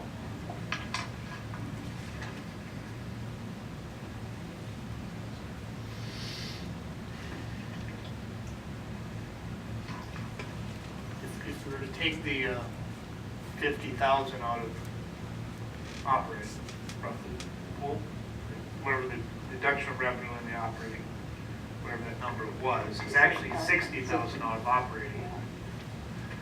57, I think, is the number. And 57, that's fine. We would, this would be funny to say, we want to make sure we still spend that money up to the 8,800, or we would actually reduce the amount that we would get next year. You understand what I'm saying? We get a percentage of increase, so if we go ahead and cut that in half, and we're really super efficient, it's that much harder the next year because you can only go up that much. So if we drop this by 200,000, you can only go back up the math of that. Does that make sense? That does. Just to keep And my comment to what you're just saying is, if we were to make that cut, if we hypothetically tap into the fund balance here, we could then still tap into the fund balance, but to less of an extent. Correct. Right. Or if we'll add on that, if the desire of the committee was to put the sacrifice that the employees are making back in, that might make up just about the difference. That's what I was thinking. The pool. Rather than take anything from fund balance. For the benefit. Any more from The fund benefits, balance. yeah. There's still the 177 Yeah, there. We're really 177. talking about that 8,800 and roughly 50,000 that the employees are using. That's really what we're kind of moving around. That almost is close to the same number. But again, I really wish our park and rec director was here to be part of this discussion. I think maybe we could ask for some more, even preliminary look at that, if that's, I'm feeling some of the community wants to go that way, or what are some thoughts? The council's all here, so. It's really a struggle for me to want to close the pool. I think that it is something that makes Clintonville unique. I would like to see it put as a referendum out there to the voters to see what their opinions are on it.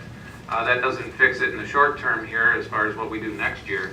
But looking 1 year down the road, I would really like to see that put as a referendum out there to see if they want to justify putting that on. I would assume that would be some kind of a special assessment in order to build a new pool. That we're talking a couple $1 million. But I guess if push came to shove to close it for a year, you know, that's something that we got to look long and hard at here. We talk about typical uses of fund balance, as I discussed with the city administrator, is some type of larger capital purchase, like a fire truck. A bridge isn't real fun, but it's a capital purchase. A pool is a capital purchase. There are ways that you could apply fund balance to something that you get a long-term return on. So I'll throw that on the table. And also, if you remember last year to these discussions, we borrowed money. We put in enough extra that we could maybe put somewhere between 40 to 60,000 towards into the pool, fixing the pool, majorly fixing it. So that's been in the back of my mind on some of those things and try to see, you know, if that's the direction you want to go, then that's part of the plan. I'm in favor of temporarily closing the pool if the plan was to reclaim it. If we close the pool and keep it closed, the site still needs to be reclaimed. You can't leave it fenced in as a closed pool. You know, there have to be some, you know, if it's going to be permanently closed, as Jim was talking about, then the site needs to be reclaimed with grass. You know, maybe there's another ball diamond put there. You know, things need to happen to that area that aren't cheap or not free either. But you know, a plan needs to be in place before we just close it, and then we get here next year at this time and know what we're going to do. Gloria and then Jim, or I don't know who is up first. I'm just concerned if we close the pool for a year. I mean, it's still, you can't just close something. You know, the earth will reclaim it. So there still has to be some amount of money there to at least keep it where it can be fixed or whatever we're going to do with it. You just can't say, well, it's closed for a year, padlock it, and not look at it for a year, because it will either continue to deteriorate more or we'll have more problems. You know, I don't know if we're counting that in also. I'm not in favor of closing the pool. I'm really not, but I know it's some really hard, crappy choices right now. And I guess if it was for a year, and then we'd actually look at it again and seriously look at it and, like Greg was saying, put it on a referendum or something to see what exactly the taxpayers want us to do with it. Because that's a toughie. Like I said, it's been a staple of Clintonville for... I have to agree that there's a lot of sentimental attachment to the outdoor pool, but as far as I'm concerned, if we have to do something with it, let's make a giant sandbox out of it for a year, then have a referendum on it, and find out what the people want, if they want it. Either or, it's going to have to be dug up to put in a new one. Somebody, I mean, get some enjoyment out of it for people using the park. I mean, make a sandbox out of it. I guess that's about it, really. Okay, Bill on that. Well, I have a non-pool comment, so if there are other pool comments, I'll I don't know if you were here when they reported that Justin said he'll only make it one more year and then we have to close it after we close it next year. I don't know if you were here when that was. I know it's in tough So, shape. like, just so like that, Park so and he Rec. could say that we've only got 1 year left on this one, so I didn't know if you were here then. More school discussion. Bill? I would like to talk about the fund balance transfer. I'm against it. I'm looking here at the Wisconsin Taxpayer Association property value tax rankings for 10 and 11. And Clintonville's net levy is the 3rd highest in the state. For our size? No, net levy. We're at, according to these figures, that year we were at 2956 a thousand, and that's including everything. That's not just the city, that's the school, that's everything. If you look at just us, we do a little bit better.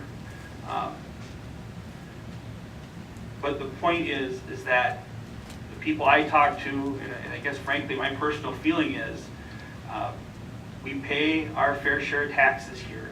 And while I'm not against completely touching into the fund balance, I see this as, for me, this has been the primary strategy to avoid some very difficult discussions. And I'm curious, what is Plan B?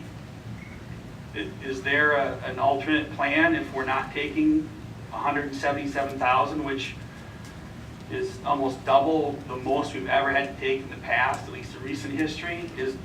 Has a Plan B been worked out in case that isn't approved? I'd say no, but I can almost guarantee you it's gonna mean staff cuts. That's the kind of information, quite honestly, I would have found really helpful to balance this out. I don't see, if you had all these little facilities together that you have that you might close down, you maybe have $75,000 to $100,000 if you're lucky out of all that. So you're still looking at significant shortfall. Even with the fund, even if we make the bottom line to get the reimbursement for 16, we're still talking about a rolling structural deficit of $100,000, give or take, depending on how insurance has almost never really gone down. Maybe it will, I hope it does, but the point is, we're setting ourselves up for a structural deficit, and I'm genuinely uncomfortable with that. I think it's short-sighted, and we should at least know what the implications are of not using that fund balances in the short term before we make a final determination whether we're ready to go into the fund balance this year, because my fear is that we'll go into it next year. We're just going to kick a very difficult conversation down the road 12 months. We've used fund balance in the past in the budget. Peggy, how many years have we transferred a balance actually at the end of the year? I didn't look, Chuck said it. I think it's only one of those. We did transfer money? Matter of fact, 1 year you used it all.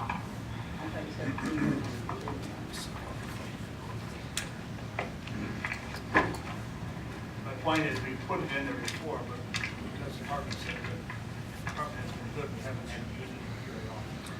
And it's been in the 30 to 60 range. Okay, 08, you didn't, We put it in there, but when did we use it? That wouldn't be necessary. We got extras. Audits for that. Yeah, the audits, right, yeah. Does it have to be a fund transfer? It's in the budget, but it doesn't show the actual. yeah, I don't really have. So it hasn't been, and that's why we've built that up. As I mentioned, the fund balance typically is used for a larger capital thing than like a pool or, hundreds of thousands of dollars. I don't know what hands up to Jeannie. Well, in regards to using the fund balance, I mean, if the alternative is that would be 3 employees. I don't know what 3 employees you'd cut, the manager. Well, I'm just saying that. would be at least 3 employees. And they're running with a skeleton crew now, basically. I don't know how you would even, Correct, if you cut an employee or manager, as Mary Beth suggests, you would need to probably be able to document at least 40 hours of work that is not going to get done, that's not going to get done. If not, you're fine, they're not busy now, and I know they are. So, I mean, we'd have to then go through and say, what services or things are they not going to do? They're not going to mold parts, they're not going to pick up leaves, are they not going to, what?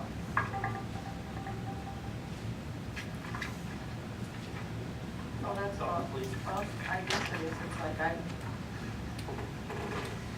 guess I wouldn't want to cut 3 employees because I've been down here and I've seen what they're all doing and it's like, it's, you know, we've been down here.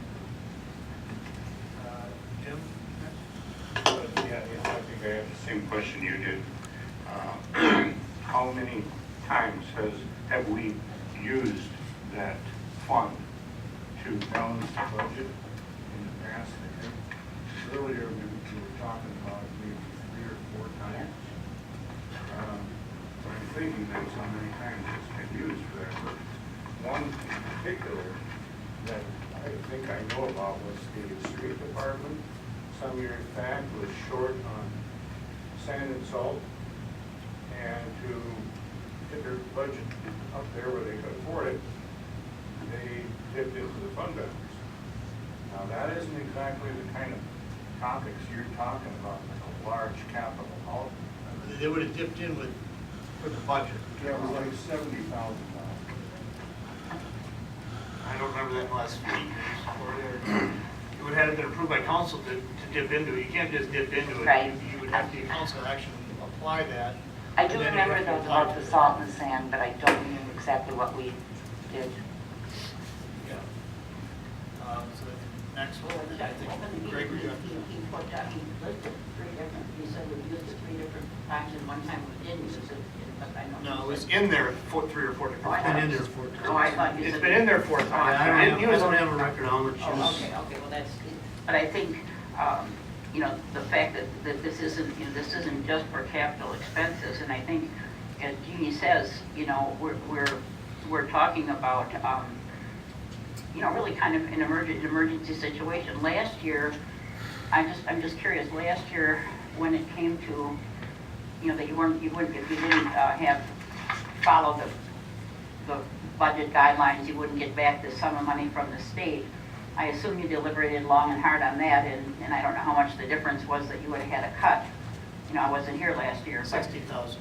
60,000 in order. So not an unsimilar number. Yeah, you had to cut 60,000 to get the money back. Now we're down to that we're going to be able to tap into this fund, you know, for what I see as a necessity rather than firing 3 fairly high level managers, and then we'll still be able to get this $90,000, $89,000 back. So I think it's a prudent decision, and we're not talking about doing it every time, and we're talking about, you know, trying to attract more people, more taxpayers to Clintonville, and I think we have to work on some of those things because, you know, our population has remained stagnant, and we need to have some initiatives that way, which, you know, some of us are trying to work on, but I just don't see any other solution to say, well, what was the alternative plan? I guess I'm kind of thrilled that you guys came to us tonight with this plan, and we don't have to talk about looking at personnel and managers. We didn't really go for the part about the insurance, but I think we came up with a possible solution for that with the swimming pool.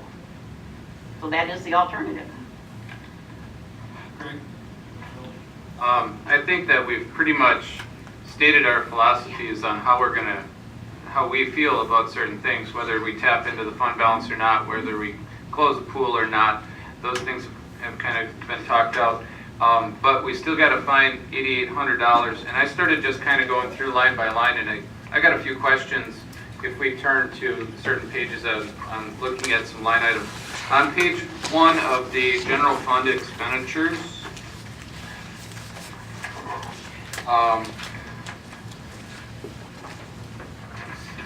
3/4 of the way down, we have the training expenses for the city administrator, and then we've got training expenses again for administrative offices. And in the last couple of years, we have not fully utilize the monies that have been budgeted for those.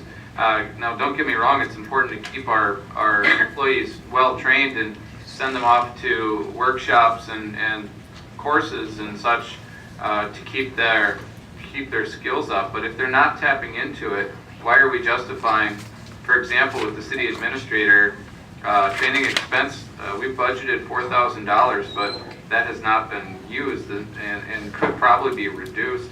The same for the administrative offices. I would assume that would be the other personnel in the office.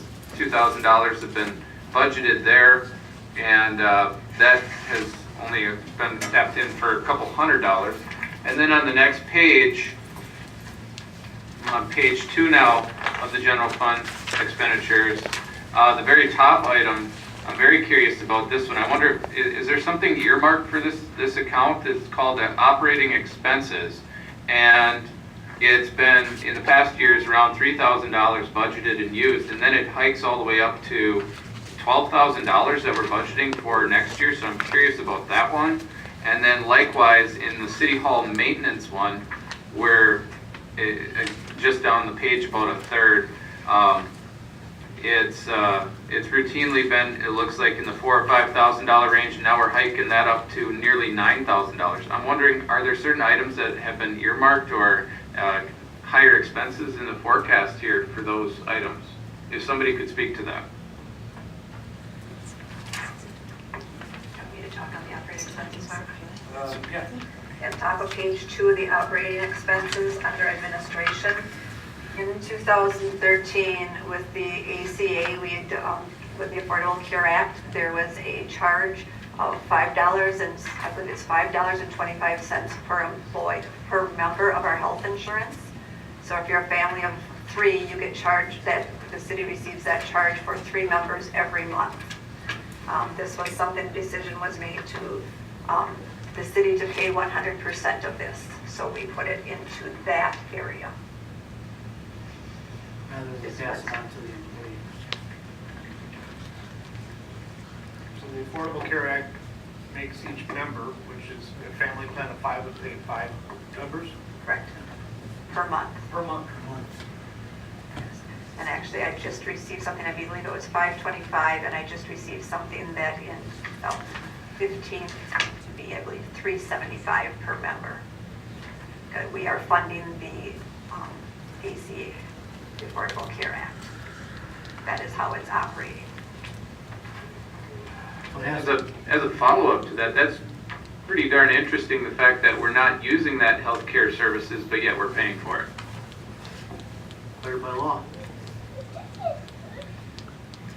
All right, that was one item, Greg, was that answer?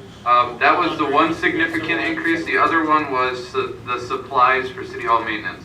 That one's going up by at least a couple thousand there as well. I was wondering if there's something that has suddenly became costlier for the city hall. Justin, Yeah. Justin, can you? Okay, we have a supply account, a revenue and expenditure, and that would be all of our toilet paper, paper toweling, toilet bowl cleaner. We also have bag liners on there. We have soap for the dispensers. The reason that's going up is the other departments are starting to use that account more.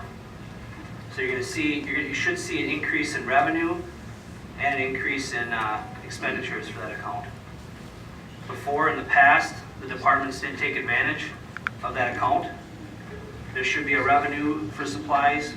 I don't know where that's under for City Hall. Page 1. Page 1. Supply charges.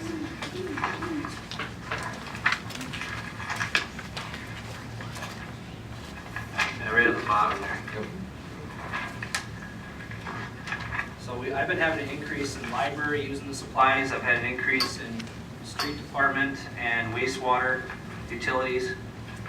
And we do have an inventory too. So that's why the revenue is not 100% balanced out. We do have an inventory every year. And what I do is I buy the stuff in bulk so the departments can get a better deal on their toilet paper, paper toweling, kitchen towel. We have a non-acid toilet bowl cleaner, an acid toilet bowl cleaner. I can go on and on about all of our cleaning supplies that we buy in bulk. But we do have a savings by buying that stuff pretty much by the pallet. And in the past, we usually would store it here at City Hall, and we would have minimal supplies, we won't get as much of a deal per quart for the cleaning chemicals and per case for the paper products. So this is something that we actually started, I think in 13 was the first year that we started to supply at home, when I was here. Right, and then training, I'm trying to keep back to that one. Yeah, the other one was training, and I guess that's more of a philosophical one, that how much money do we want to set aside to give our employees the opportunity to go to various training workshops? I would assume that's what that line item is for. But it seems to be high to me. If we're not utilizing it, why do we keep putting it there? That's a philosophical one. I don't think they could probably answer. You could probably cut the administrator's account if you wanted to. I guess part of that's going to be a marketing tool for you to get someone that wants to come here, and they're going to look at what you supply them with for future, for training and for opportunities like that. I've seen budgets as low as $2,000 for administrators' offices and as high as $6,000. So I don't think 4 is out of line, but I don't think it would hurt if you cut a little bit out of it. But I guess the only thing I'd say is I think that is part of your marketing tools that you have to try and get someone good here to replace your administrators. So don't cut it all. Maybe you look at what was spent this year, maybe one of the conferences, you cut it back to 1,500, and allows them to go to, this person to go to a conference. That would be, we're starting to find numbers that add up to 88. That'd be 2,500. And I think this is kind of when we talked about putting training in, for managers, and we hadn't been doing that, and I don't know if that's still in there. Remember that discussion? We talked about, they aren't doing it anymore at the county level, so we were gonna find a different source, but maybe for just this 1 year, Toby's got his hands full, I don't know if that training is still in there for him, but if we could, again, we could postpone it for 1 year just to get that 8,800. I think management training is always important, but we had talked about that, but we hadn't even identified a place where you could go at this time because they were doing that county training with the guy that's no longer there. I don't know if that's in there anymore, Mark, or not. There is, For training first, yeah. there's training in different accounts. Some is mandated by state. Yeah. If we get into the police area. Correct me if I'm wrong there. Others was, after, I do remember that discussion. Yeah. I think John had some good points on that discussion. Right. About training for staff that are management. And if you look at municipal shop operations, there's 500 there for training. I'm just, there's some police, I don't know if we should be touching that one. I believe it's been reduced, but maybe down to a minimum level already. It's been reduced from 12,000 a couple of years ago to 6,000 last year I cut it down to 4,000. We're trying to do as much in-house as we can. All of our firearms the same money, but that's about as fair as we can get. What about the administrative offices then? Okay, what is talked administrative about- offices? Thank you. That Going back to, that was 2,000. That was something. 2,000, that would be paid. So if I can first start, and one of the things that maybe Chuck would agree with me, partly because I don't even have time to get out of the office, there are meetings quarterly meetings I should be going to. They're very inexpensive, but we really just can't even get away from the office. But those are important ones, whether we have state speakers, we have people talking about budgets, we have, very important topics that we should be attending, but those are very inexpensive. In 2014, $2,000 was budgeted. We were hoping the deputy clerk treasurer was going to go to the University of Wisconsin-Green Bay. There's called the Clerks and Treasurers Institute. I attended that when I first started. It's a 4-year commitment, and it is a very good thing. Due to her schedule, she wasn't able to attend it in 2014, so she was going to plan on beginning it in 2015. So if you would, that's up to you if you want to take that out, but it is called the Clerks and Treasurers Institute out of UWGB, and it's a 4-year commitment. Is that what the cost is, Peggy, do you know? That would be a portion of it, and then there's part of it, if I could ever get back to going to my training. We do as much free training now. The world has changed. We can do a lot of webinars, so we don't have the travel time. we're taking advantage of all the free training we can, whether it's the state or our insurance company.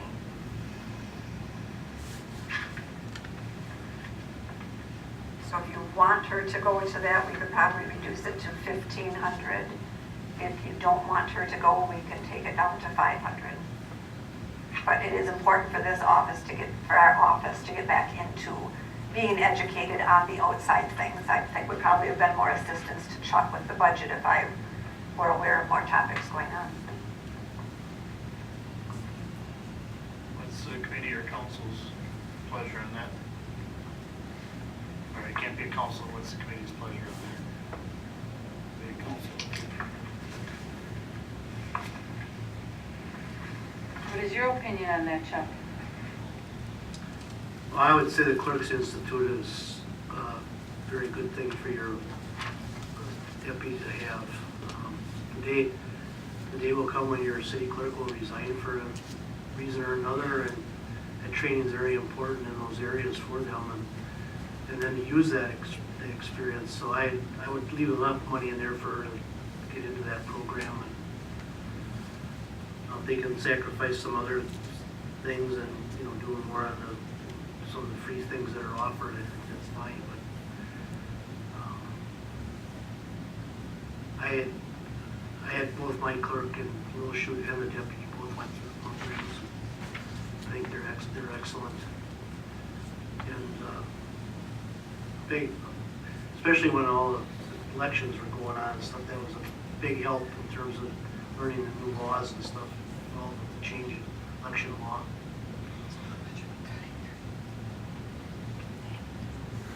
So would you say you needed to? The top end would be 1,500, I would say. I'm sure we can get it down some more. I think that course attends, that's like a week-long thing, so they have to just They stay there. usually stay right in they drive back and forth because it's a week-long intensive. When I went my first year, Lisa had me drive back 2 of the nights, and you just miss out on a lot of the networking, and that is where you learn more from other people that have gone through things. And Would the 1,500 cover the ability to stay there? yes. 500. Okay, So we want it. then we're gonna cut that out Well, cut it by 5. by 500, so we got that down to 1,500. That's, again, this is all subject to them. Yes, Did you also do the same for city administrator down to 1,500? Yes. Just so I get them all, okay? Yeah. yes. And then, I got one to throw out. You know, we got celebrations on other general government. I believe that covers cake, or juice, or retirements, those Yeah. type of things.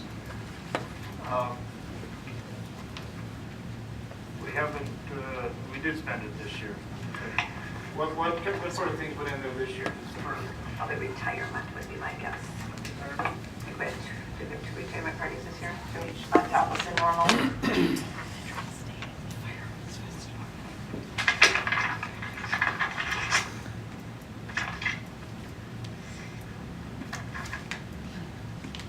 Mark, if I may speak to Yeah, the go ahead. celebrations.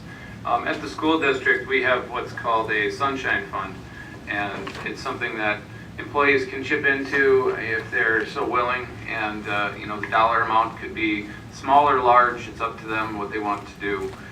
So I think that if the city does not already have a sunshine fund or committee or chairperson to collect funds that are just out of the goodwill of the employees for celebrations, I think that they should have one in place, and perhaps that could offset some of that cost. So I would be okay with reducing the celebrations account by a little bit. I don't know what number would fit best there. Peggy could possibly help us out on that, but we could possibly kind of have a little bit of a trade-off there. The other one that I would propose is, I've got to find it here, but it was $500, I remember that amount, that was set aside for the city dam. And the dam is, oh, here it is, page 6. Page 6, halfway down the page, city dam, $500 budgeted for. We didn't use any this last year. There was some money spent back in 2013. I remember they had a Tanner Gate problem. I guess my philosophy on that is the dam is a century old. It's you know, looked at by the DNR on a scheduled basis, and if there's going to be a problem with it, it's probably going to be pretty catastrophic, and $500 is not going to cover it. And I think that if there were major expenses that came for the dam, it would be something that we could use contingency monies for if we had some kind of an emergency there. So I would be okay with cutting out the $500 for the city dam. So that 500 is for repairs and maintenance on the aerator that goes on the dam. We have some fence that we need to put up, some safety fence, that's for the $500 for the dam. That's, so I would hope you would leave that in there. Like that was a street, yeah, it was like fencing, something like I safety. tried to keep it as small of an amount as possible, but anything less. Did we take that off, that celebration money, did we lower it? Yeah. Down I to what, suggested 500? Okay, so we're cutting that down to 500? Well, then what about the Nicaragua right above it, two up above it for 500? I don't even know what it is anymore. It's money we send to Nicaragua. Sister city. It's our sister city, that's what it is.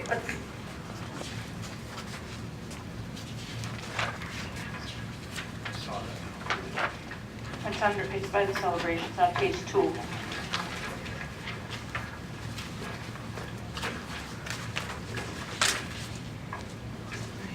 I ask a question? You know, I'm just sitting here and thinking about this, but remember when we went with the Quick Trip gas? We were gonna be getting points with everything that it was like a little rebate, you buy your gas here. Whatever happened to those points? Do we have points? Are they being used? What are we? To tell you the truth, I'd have to check into that.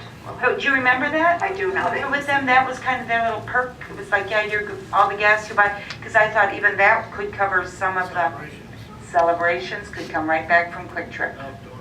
Yep, all that kind of. Them were no longer part of that program, I believe. What is the implications of doing that? Looks like they're an actual this year Terry knows. 0. Terry knows. Well, Mike did all that.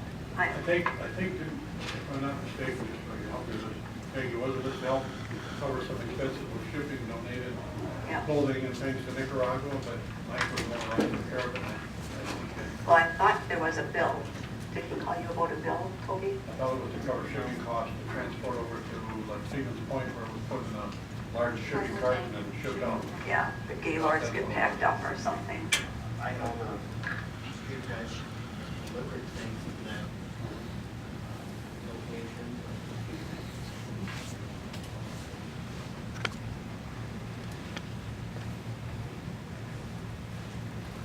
I guess if I were to add my own opinion, I would be okay with taking out the $500 for Nicaragua as well.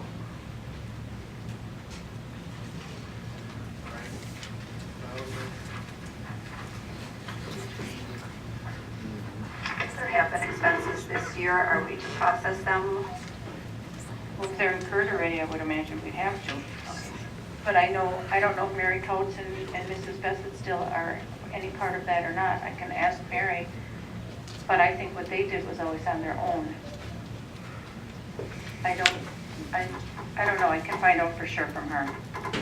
Because I know them two ladies were part of it years, I don't know if they still are or not, but I know they were a big part of it. Because I know they even went over there and helped some of them on the sewing stuff. What is hotel tax funding? Question is, what is hotel tax funding? Where does that number come from? That's page 2, halfway down the bottom. Two expenses or refunds? No, this one, the one we were on with For celebration. tourism funding. That's your tourism funding or the hotel tax? Oh, that would be the expenditure side of the money that is coming from the hotel tax fund. Oh, I see, So there's a wash on revenues, I guess, equivalent to roughly equal to that amount. Year to date, covered that. I'm actually on that. Year-to-date, 7,900, so there's probably a number in there somewhere. Bill? We looked at this last year, and I'm not sure where we landed on a percentage, but by law, we're not allowed to take anything out of the tourism money. That being said, we are allowed a percentage or a fee for managing the fund of up to X percent. And I know we looked at increasing that the last time the budget was really tight. We were below, from memory, whatever that percentage was allowed. 30% rings a bell, it's like it was the max that a city could justify. So, yeah, whatever, I don't know what the maximum percentage is for us to be able to take out of that for management of the fund, but that would seem to me to be another place to explore to see what the options are. 4,000 right now. We're at 4,000 right now. Is that with the celebrations taken out? Yeah. 500 of it out. Oh, just 500, okay, got it. But if we could find Administrator, out. is that something you could look into to see where we're at? I I remember it was at a 5% rings a bell, and I think it went up a little bit. You're talking price itself. No. No. Not the administrative. It's administrative piece. That's what I'm talking about, is that if there's room to increase that, there's no reason why that fund shouldn't.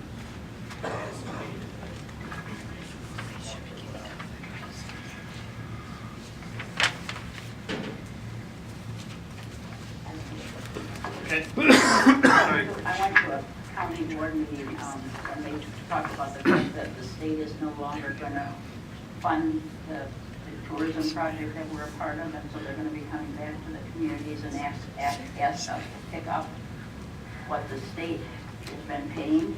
Now, I haven't heard anything about this, and there's nothing in here about that, is there? You know about that, Bill, because you were there at the meeting. Yeah, I can speak to that, Chairman, like. Yes, go ahead. That is the case. There was a 3-year grant from the state of Wisconsin. The grant finished the third year. Municipalities are being asked to participate. The reason you don't see it in there is because it comes out of your community's tourism fund, and that isn't part of the operational budget. So we haven't approved it, have we? I don't know, I'm not on the committee. I'm on the committee, but nothing, I guess. Well, you asked why it wasn't in the budget, and I'm telling you No, I'm why. just saying, is it in the budget? I said, is it?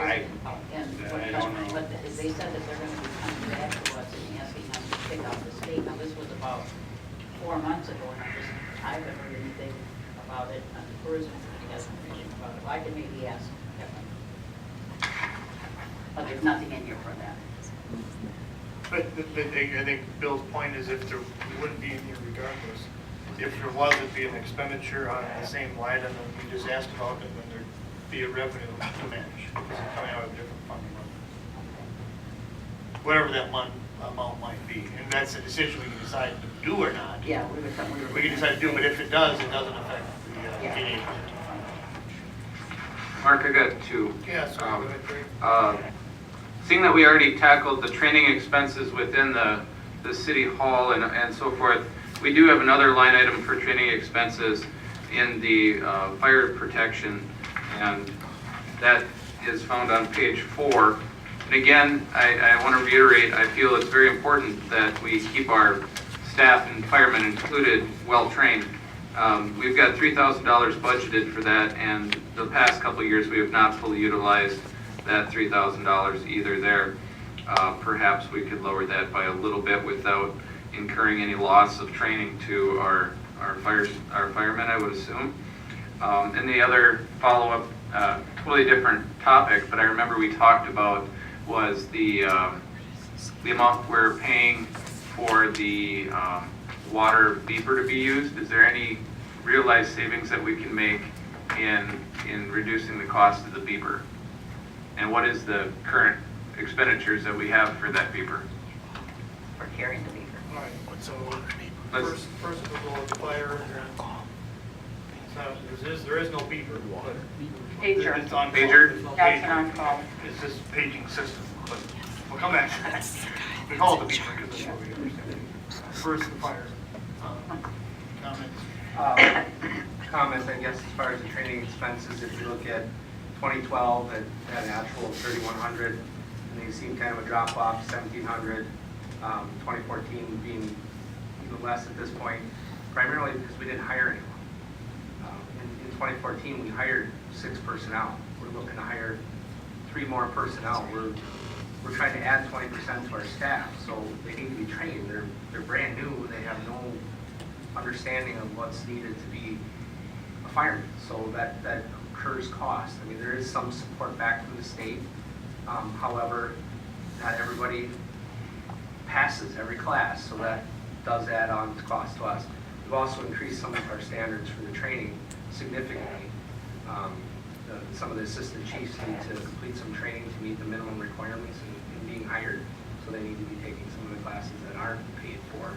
So the reason, bringing it back to 3,000 is where it's been, so it's not an increase in the budget, but realization that the training hasn't been spent now needs to be additional hires.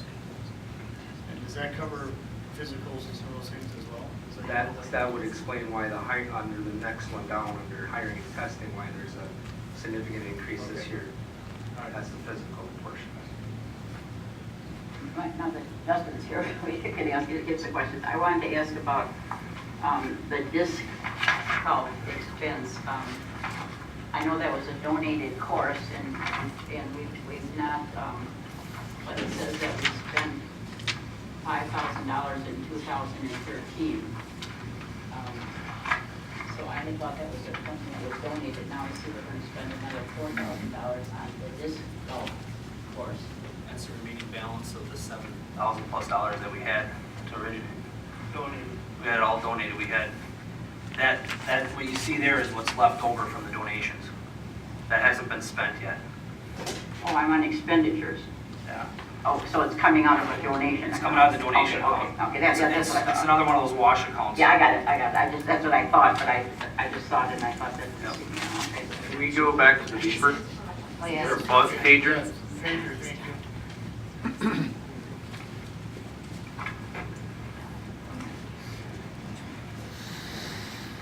I don't know where to. Sorry, Chuck. Probably Randy, if you ask to address when it's paid out. Utility budgets aren't included in this packet tonight. The main focus was on the city's side, since that's where the shortfall was. From the last meeting, I was under the assumption that this was being referred to committee level, so I hadn't asked the city wage numbers for those months. That would not affect the general budget as a Any changes to the on-call payment would come out of the utility budget, not the Utility general savings. budget. Including the water one? For sure the water. That's electric, water, and wastewater. All right. Not on. So if that's not going to be in this budget, then we can't see that as a solution. Okay. That was, sorry, Greg. Thanks for bringing that Yep. up. And then I don't know.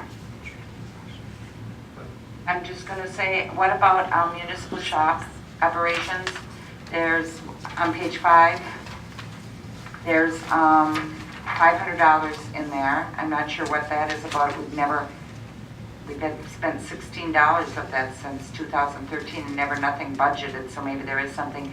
And also, I am kind of looking at right below it, employee allowances, that we've got $3,000 in there. Are you seeing those? No, isn't that uniforms maybe? Is that uniforms? No, go ahead, so no, that would be under benefits for the uniform. The allowances, mechanics get allotted money for replacement tools. Okay. Winter boots, rain gear for the crew, that's what that 3,000. What's the training? Right above it. We've not used it. But it's $500 we put in there because when the raise was given to our street foreman, we were supposed to be further training. That was part of I put $500 in there. Okay, I just was curious. So far, I've got them to all free training. Good. So, Take that up. well, you don't want to train our personnel. Oh, but Yeah, you still got it's a pretty small, modest amount for training, I thought, so. Just asking. I'm looking at anything. One, while we're on that page, the ambulance, there's a special assessment, and that is not necessarily something that is going to happen. We do need to keep plans for it as it might. I didn't see Jim speak out, but that was one, I'd have to go back and read my email from the ambulance director. That was if operations do not change. Did I share that one with you? Okay. There could, and yeah. Jim is our representative on this. He's coming in.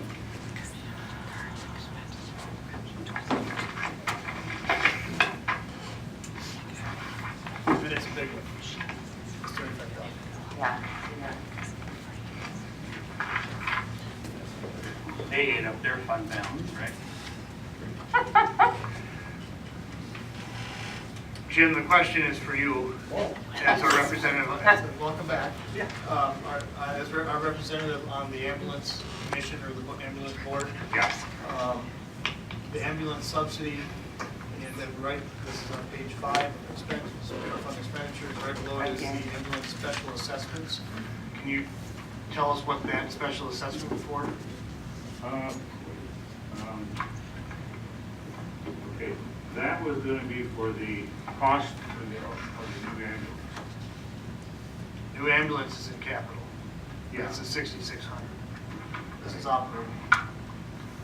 60-some hundred. There is money coming in from the different entities that are involved in the ambulance service. Manawag. There's a lot of it there. Yeah, there's a lot of them there. And they have not really gotten back to us yet because they have to have a board meeting to approve it. Okay. So it's kind of up in the area. Well, I just bring that up because we were happy to be on that page, and it's a large number. Yeah. I can bring up my email to see whether it's the director said, but it was a possibility that that one might be. Yes. It's not for sure, or is it? It's not for sure. That's really not, it's not been voted. Ambulance. Okay.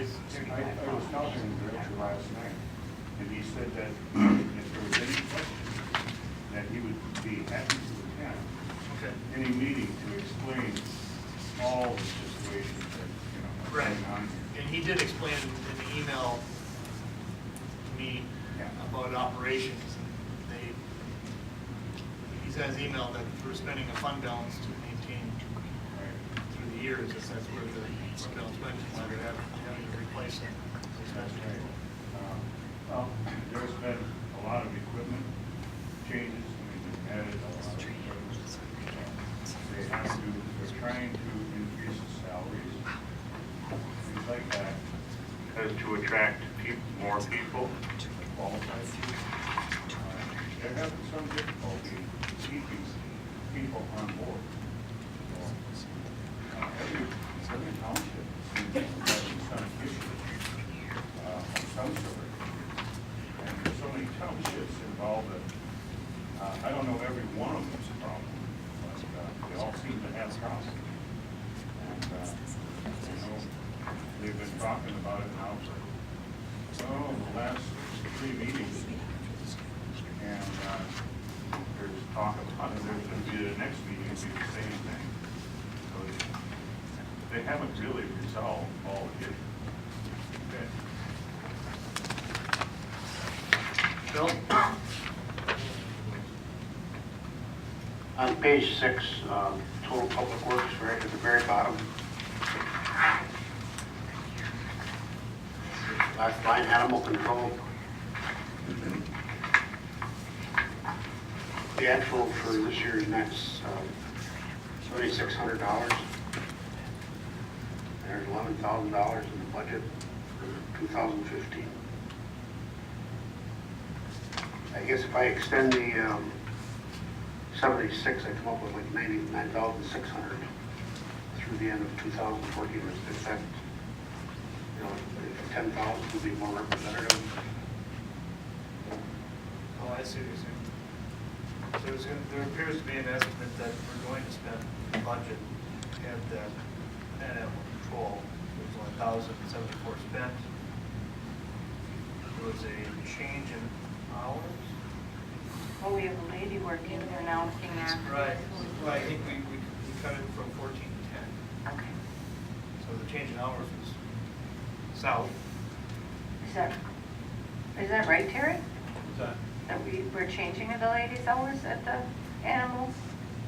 She's been putting in more hours than what was originally Yeah, figured. that's what I thought. Yeah, we raised it, we thought we raised it. She was initially just to see where it was going to go.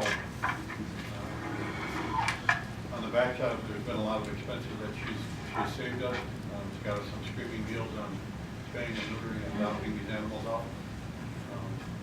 Mandy and I and Daryl Sheila met with her a couple of times and tried to come back, but there's also some things that need repairs and things that need to be made there. Toby made us aware of 3,800 in your street budget? 3,500 for phone, which we didn't know was there. It was in the street budget.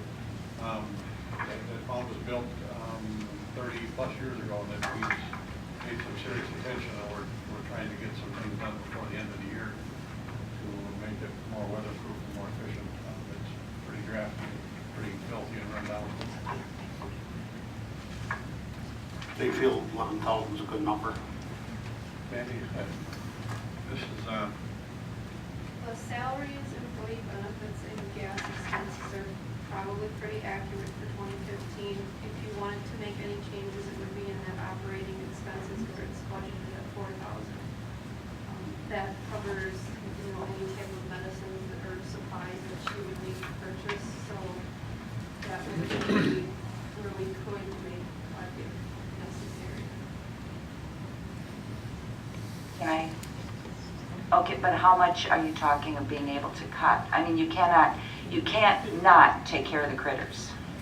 You know, I mean, you're gonna have animal rights people picketing and it'll get ugly, so there's basically, you have to take care of the critters. I guess my question is 10,000 instead of 11,500 realistic, or is that too much of a cut? I guess I would say that's probably realistic. we'll make it work now. Well, Okay, so that saves We're 1558. taking out, we're 1558 out of operating expenses. Animal control? Operating, right? Yeah, page 6, animal control operating expenses. We're taking out $1,558. It's just up above the total public works. Oh, you're just calling it something else. Right. Not really. Just making a round number. 1,558. 1,500? Okay. 1,500. You're leaving 2,500 in there? We're gonna be doing bake sales. Mark, on page 5, halfway down the page,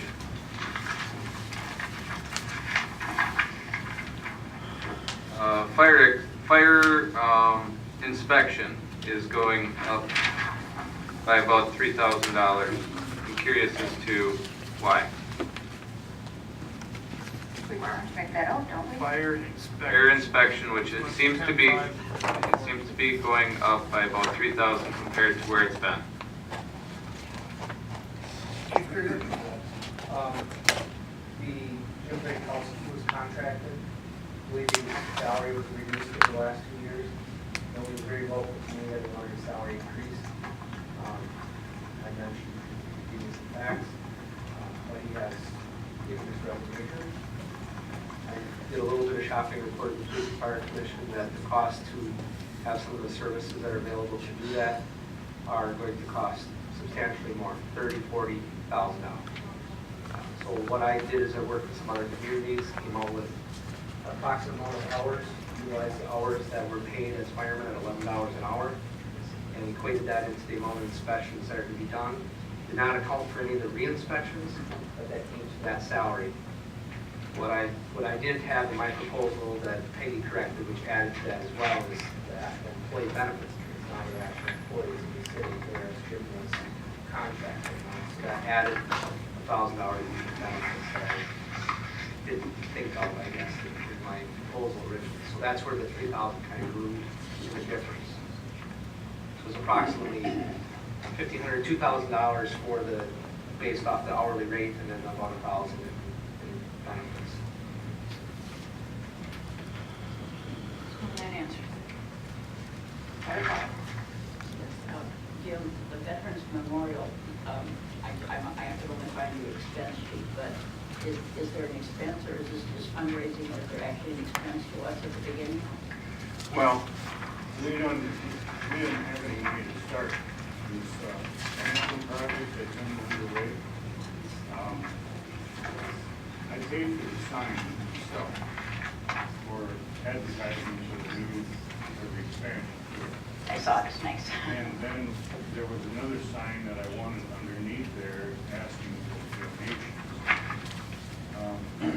So I went up to A&Z and had them make up a sign for me. So, I mean, I paid for, well, all but $270 of the $750, just to have the sign up there. But McMahon's out of Neenah, they were the ones who originally, the architectural firm, they were the ones who put up the original sign. So they had a blueprint to work from, and it still cost $750 to have those two wings shown on there. Okay, so in order to get maybe some donations off the ground for the Veterans Memorial Committee, I just paid for it myself. But this amount that's in the budget of $2,500, it's budgeted for $2,500. Well, they didn't have it. I think that probably went for... No, I mean for next year, it's for next year. Revenues are right above it. Yeah, the revenues are one the same. Pardon? 24-20 is right Oh, above. okay. Yeah. In other words, there isn't any budget there, and yeah, that's it. I didn't think so, I thought it was just a fundraising. It's a sum of zero. Oh, I think he's got something. No, Justin, yeah. Yeah, for the revenue, we're assuming we're gonna bring in $1,750 in sidewalk brick sales and $670 in donations. That's the assumption. In the past, I've always was told to try to balance it out. Okay. We don't know what the donations are gonna be. We're doing a big push right now. Hopefully 15, we can bring that in. So, the revenue shoot down, so. That's what I thought when I was here when it was presented, that I wasn't here. Gloria? Maybe somebody's touched on this, and I'm sorry, Justin, but I'm looking at Park and Rec on page 7, the community garden expense. That's a grant. Oh, that's a grant, okay. We have that in revenue. Okay, great, never mind.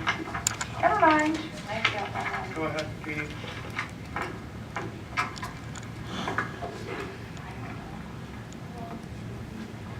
Yeah, I just have a question. we do have a, Well, they're waiting for it. yeah, we have a, utility meeting at 5, Yeah, just saying, yeah, followed by a council at 5:30. correct.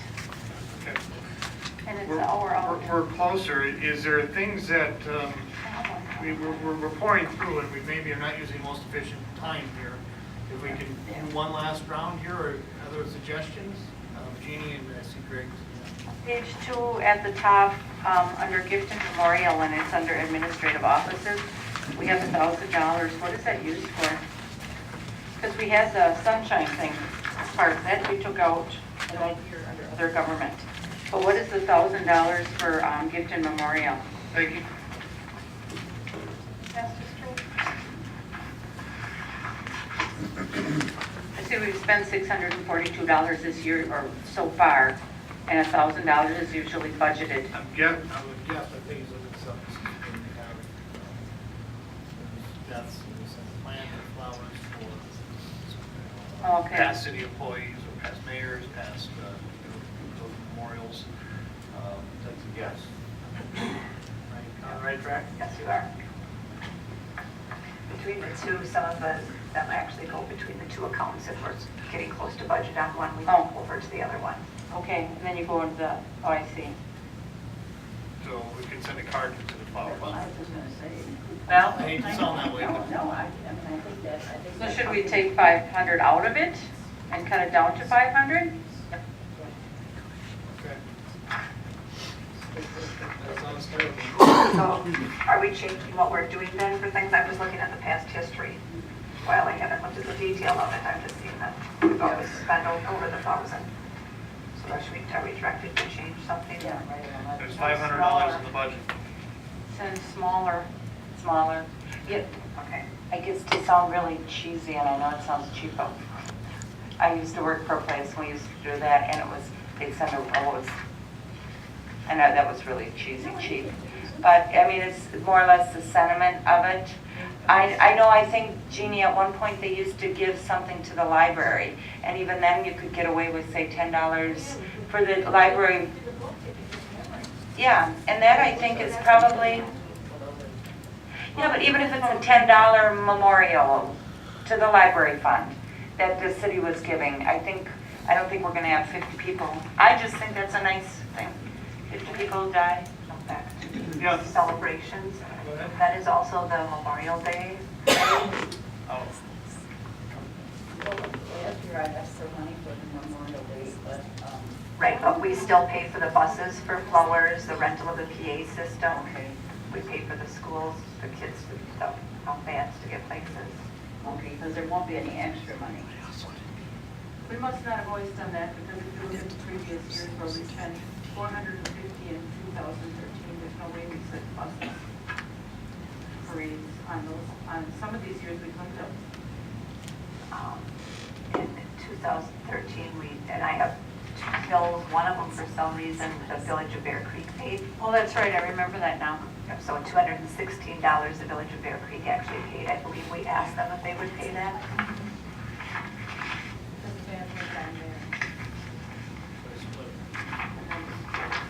So we've cut the band, so we cut our parade fund. Yeah, I'm in charge of that again this year. I've been asked to be in charge of it by the mayor.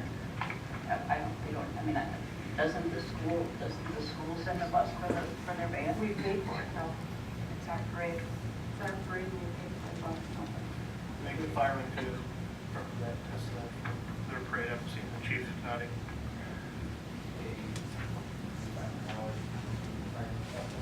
Essentially, I mean, it sounds, we pay for the band, but it's really a $500 donation. Through the association. So you buy $500 worth of fruit and have a fete too. Or, you know, I mean, it's, you're helping, from the association standpoint, from city money, the association, it's a $500 donation to their cause. Right. So looking big picture now, we've gone through and lined out some things and reduced other things. We need to come up with, if I'm correct on this, $8,800. Where are we at? 45.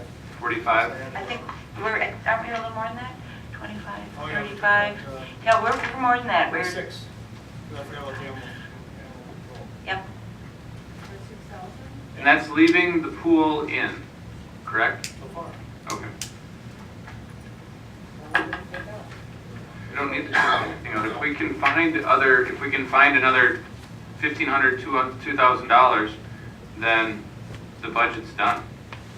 No, if we're good on taking it out of the fund. If we're good on taking it out of the fund balance, yes, we can go back to that philosophy too, And but, you're good at taking what we talked about taking. right. No, Mark, with your math, do you remember what the reduction of council wages would, I'm thinking 50%, what would that? That's 2/3 of 7,000. Right? Yeah, 2/3 of 14,000. That half would do 2/3 of 14,000? That's the zero. That's a 2-0 and only for council. We can control all. Well, I guess I would like to make a motion that the council members consider cutting their wages by half. I'll second. Discussion. guess my first question by half would be, again, the reason why I can only, so we probably understand this 28,000 is what is in there for us. Only half, in order to get a increase or decrease, you have to be elected again. And so that would be only half the council, in, we'll call May.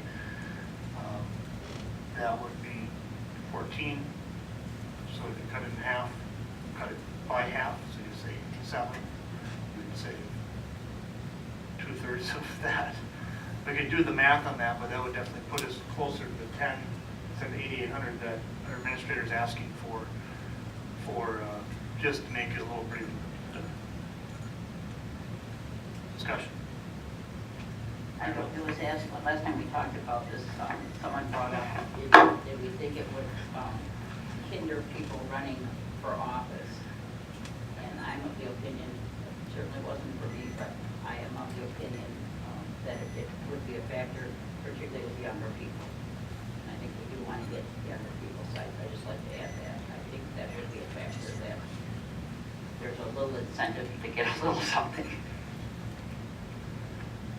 Well, I take vacation half the time to come to work to these meetings. So I'm not gonna be taking vacation to come to the meetings or taking off of work, because I can make a whole lot more money at my job than I can do here. And I did the same thing tonight. I found someone to work for me so I could be at these meetings once I finished, so I could get here. Granted, So- I know they don't have meetings every week. I know, granted, we don't, but, you know, but we're not getting paid for, We don't get any extra. we're not getting any extra, and we're here at least once or twice a week. But that's by our choice. To speak to what Mary Beth said about younger people on council, I guess I'm the youngest here. I do have children, and they go into daycare, and so oftentimes I'm incurring costs to be here. And if daycare is not available, then it's babysitters. So, you know, it certainly is a cost to have younger people on the council, but you know, that's my decision to be here. I think that it's good to have a younger viewpoint on the council. Nothing against those that are older, but you know, that certainly is something to consider.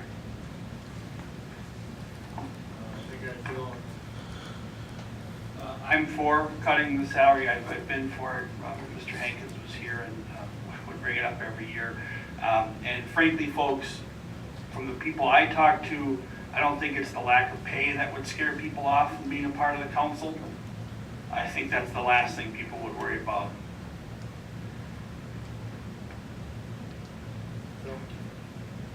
My final comment is, I guess, part of my reasoning for the increase in the council member salaries is we've asked the staff for the 10 years that I've been on and off council to make reductions. They've done so quite, I don't want to say pleasantly, but remarkably. And I have no reason not to see this as an alternative. Just one final thing, you have the option, anybody that wants to can donate their salary back. I mean, it doesn't take it out of the budget, I understand it, but you can donate your salary back. And I would just because I just having talked to people, younger people, and particularly valuable, as Greg said, we need to have younger people being involved. And I think that little bit does help. It does help in recruiting people, and it does help younger people. I was just going to suggest, in the interest of time, why don't you allow me to work with the departments to find the balance we need here. Agreed there. We do have a motion on the floor. Any other further discussion? Definitely a roll call, please. Steiner. Yes. Clyde. No. Rath. Yes? Wilson. No. Dornick. Yes. 3-2. Yes. That is a recommendation from the council from the committee to council. So that would be definitely an action item for council under finance.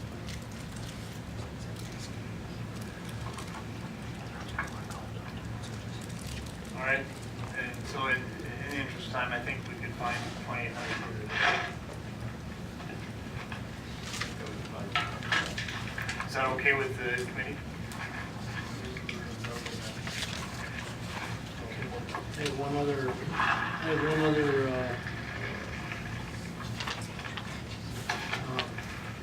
I guess technique I want to make you aware of that I used in this budget. Actually quite surprised that it hadn't been used in the past, but your TIF districts allow the city to charge administrative time for the TIF districts, to the TIFs. And for management of them, for doing the budgeting and counting and all that. And so in the interest of full disclosure here, I want to tell you that I've implemented something new for you in this budget.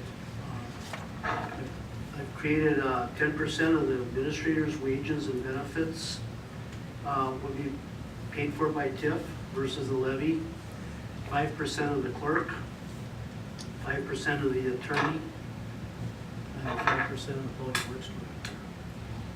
And so, you know, the negotiation of development agreements, the legal review of those, public improvements that get put in the TIFs, and any, you know, work that Tony has to do in his department.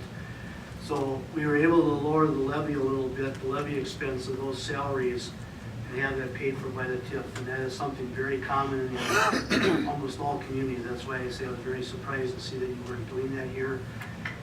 As TIFs fall off, you won't be able to charge, you know, as the expenditure period in a TIF falls off, you won't be able, because right now we're going to pretty much equally charge these out to the various TIFs, but as the expenditure period ends, then you can only do it with the ones that you have. But I'm relatively sure over time you'll create new ones. There'll be something to take its place over time. So and you can always reevaluate that in the future again. But I would suspect you'll always have a number of TIF districts operating here in the city, and I think it's just it's actually good bookkeeping that those TIFs are charged some of the time that's spent by certain employees to manage them and create them, manage them, and make them grow. So they close. I just want to make sure you're aware of that, so somebody doesn't get surprised when you see that later on. Was there a amount you came up with on that then? It's like I said, it's Oh, it's all percentages? Of their salary and benefits. I see. So 24 total? I think we should take a balance of that out of the bridges month. I think I found a donation for the donated 400 for riprap. Oh. For under bridge maintenance? All right. I think I just thought it. The whole $2,800, the whole $2,800 that we have left to go. He said 500. I didn't hear him. No, it was about 3 grand. Yes. Oh, well, there you go. All right. Wow. Where are you saying? Well, it's not for sure yet, but I think we can make it work. Yeah, right there, Rich. We had some previous, just to summarize this and move on, we had some pretty serious discussions about pool and pool closure planning. And I want to make sure that someone talks with our Park and Rec director about those ideas. There's no motion that I remember. We've had some serious discussions to be had. So if those, we can make sure, check those happen to represent what the wishes of this committee were planning. I just noted that in the budget that we're dealing with as of now, it is showing an increase for the cemetery, and again, that needs to be brought up. Again, yes, you brought that up several times. When I have information, I will bring it. I have not met with them besides going to their committee meeting where I was not a member. But I mean, it's in the budget. But every year it's in the budget. Every year it's already there. No, it's from 10 to 17, it's gone up, it says 17,000 in last. I could leave it out, we would be done before the meeting started. Or I put in a number. Well, I'm just mentioning that, you know, it is in here, and it is in here, so obviously that's something that has to be decided. Correct. And it will come to council, and when I have numbers, it'll be there.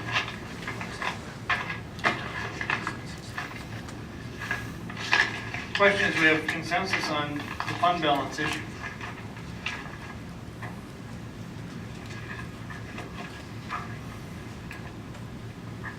not a voting member of this committee, but I would like to see it discussed at the full council. Obviously, any final decision is going to have to be made there, but I think we've all kind of weighed in on our personal philosophies of whether or not to use it, and so I will just once again go back and reiterate mine, that we have a very healthy fund balance, 40+% operating expenses, and I think that given the negative impacts that would be made in the short term by just allowing that money to sit there and not be utilized is not in the best interest of the city. I think it would be a negative impact, and I think given how healthy it is, that we should justify using it. We've used it in the past, and we can use it again. It's not short-sighted to use it for good reason. Anybody else on fund balance? Go ahead, say no. I just agree with Greg. Greg?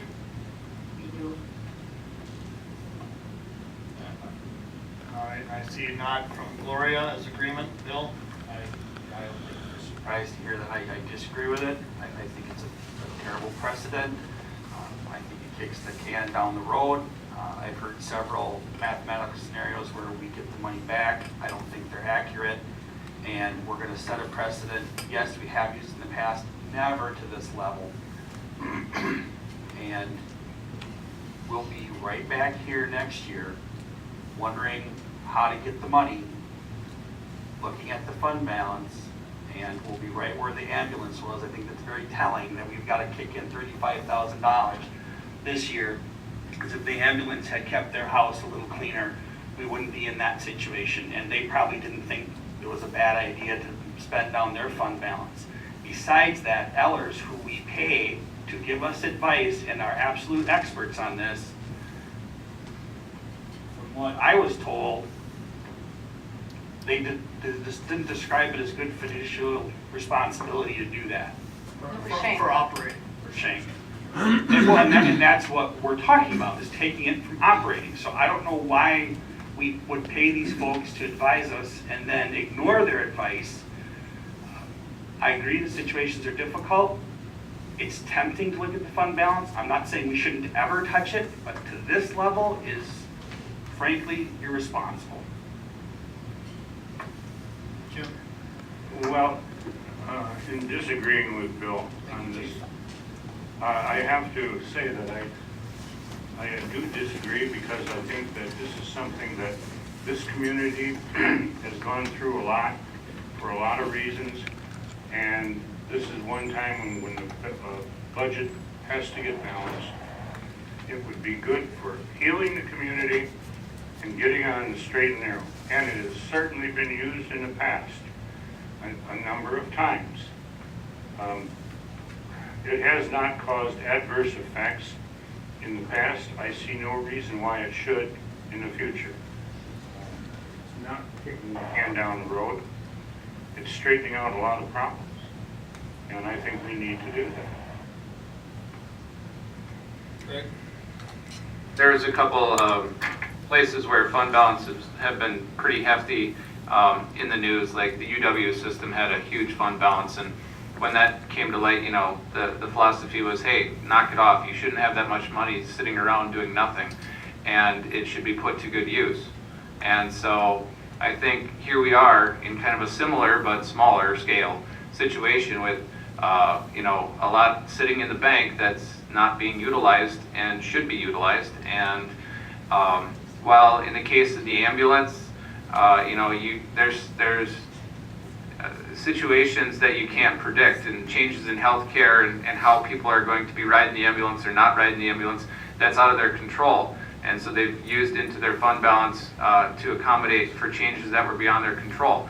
In similar light, here with the city, the expenses for healthcare are somewhat, at this point in time, because we haven't been looking at it and should have been, they're beyond our control what the expenses are going to be for healthcare. I think in the next year, we should be looking long and hard at changes to the health plan in ways that are agreed upon mutually with the employees and can save the city money, possibly estate plan or whatever. But you know, those kind of changes can be looked at and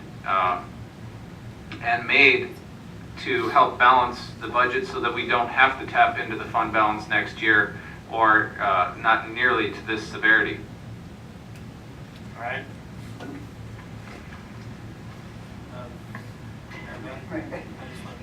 Make eye contact.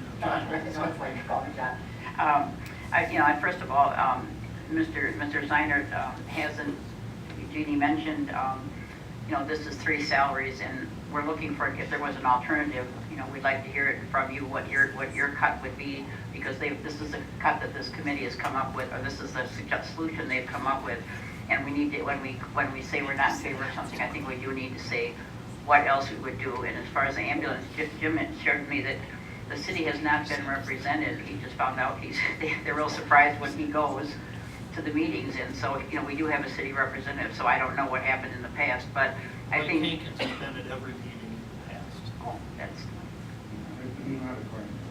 Were you at the last meeting when I got the information from Jim, the director directly?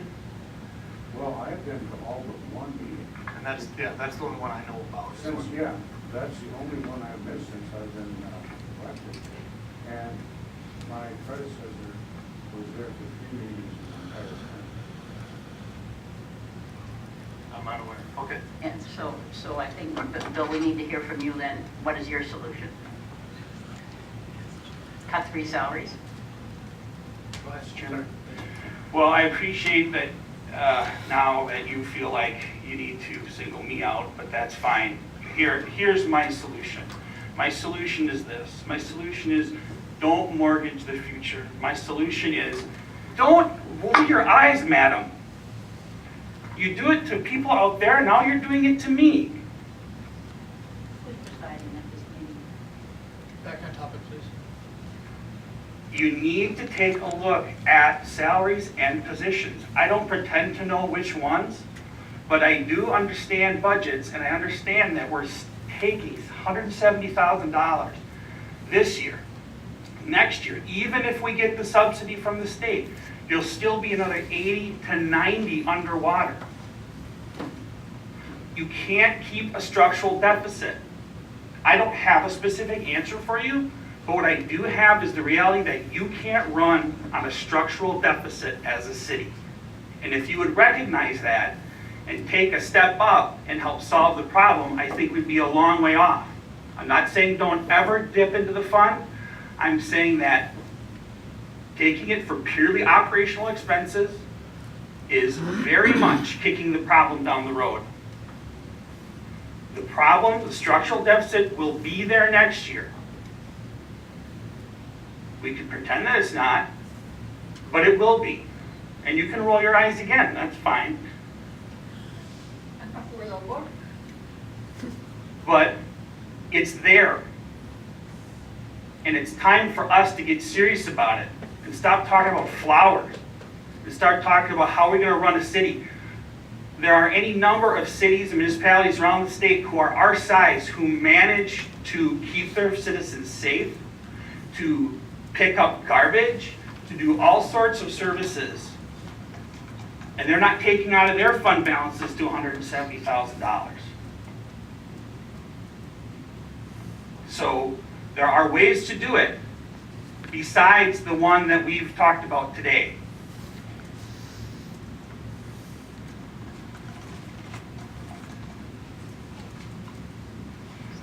I guess maybe this is kind of a dumb question, but I can't remember if it was last year or the year before. When was it when we took out millions of dollars? Remember, didn't we take out loans every 3 years? And what is that for? 14 is the first year of the 3. 14, this current year is the first year of the spending cycle. And that's for capital purposes. Okay. I was just curious, but I mean, because Bill's talking about, yeah, we're kind of digging a hole, but it's like, wow, we're $3 million in the hole before we start. Well, that's just my way of thinking. That's just my way of thinking. 9 was the last borrowing cycle. Yeah, well, I remember there was that's 1.9 to 3 million to me ain't no difference. It's just a heck of a lot of money. So So this is, to answer your question, this is year one of the 3-year cycle. Okay, well, I was just curious, because I mean, we're talking about like we're digging a hole and we're going in and and it's like, whew, I don't know, that to me is kind of digging a bit of a hole. Chuck had said at the last meeting that, you know, that the kind of cuts that we're looking at here are going to have to be salary, and then the night they surprised us and said, no, we found something else. And that was a question I addressed to Mr. Zeinert, and I don't know if he answered. I kind of think he said salaries, but I'm not sure what he Well, in said. case you missed it, yes, I said salaries. So let me clarify that for you. Salaries. I'm willing to say it. I'm willing to say that we're running the city on a structural deficit. I don't think that's a smart fiscal idea. And if you do, we have very different philosophies about what makes a city run. But I don't think that would come as a surprise to anybody. Okay, let's get it. Any other, I think we've reached our consensus on fund balance, I think. John, have you ever spoken? I've been trying to make eye contact with the ones that haven't spoken, so you're more than welcome. You're not balancing the budget, you're borrowing from someone else to get the balance. That's just like at home. Take out your savings, you keep on taking out your, pretty soon, it's gonna come to an end. You can't keep on doing that. Thank you, Mark. We should have a number at least that we can publish. Are we at that point, Administrator and Clerk? So is staff going to still make the remainder of the changes? We'll work with that and then publish off of those numbers, okay? Okay, which means we are allowed or able to publish, and so once it's published, and there's limitations of how quickly, you know, we need to make sure the proper notice is given, and we allow that to get to the public, which means we can certainly entertain public comment during Citizens Forum on the 11th, but our hearing can now be, has to be the 18th, correct? So the public hearing will be the 18th, thank you, Mandy. And the latest we could adopt would be the 25th. We could go at the end of the week, I guess, but, or you could decide to adopt on the 18th, depending on the input. That would be a council decision. This would be just scheduled for the adoption. Okay? Anything else for 2015 budget discussions? What's the last time? I'll make a motion to adjourn. It's been moved and seconded by John, by Wilson to adjourn the discussion. All those in favor, aye? Aye. Opposed? We are adjourned.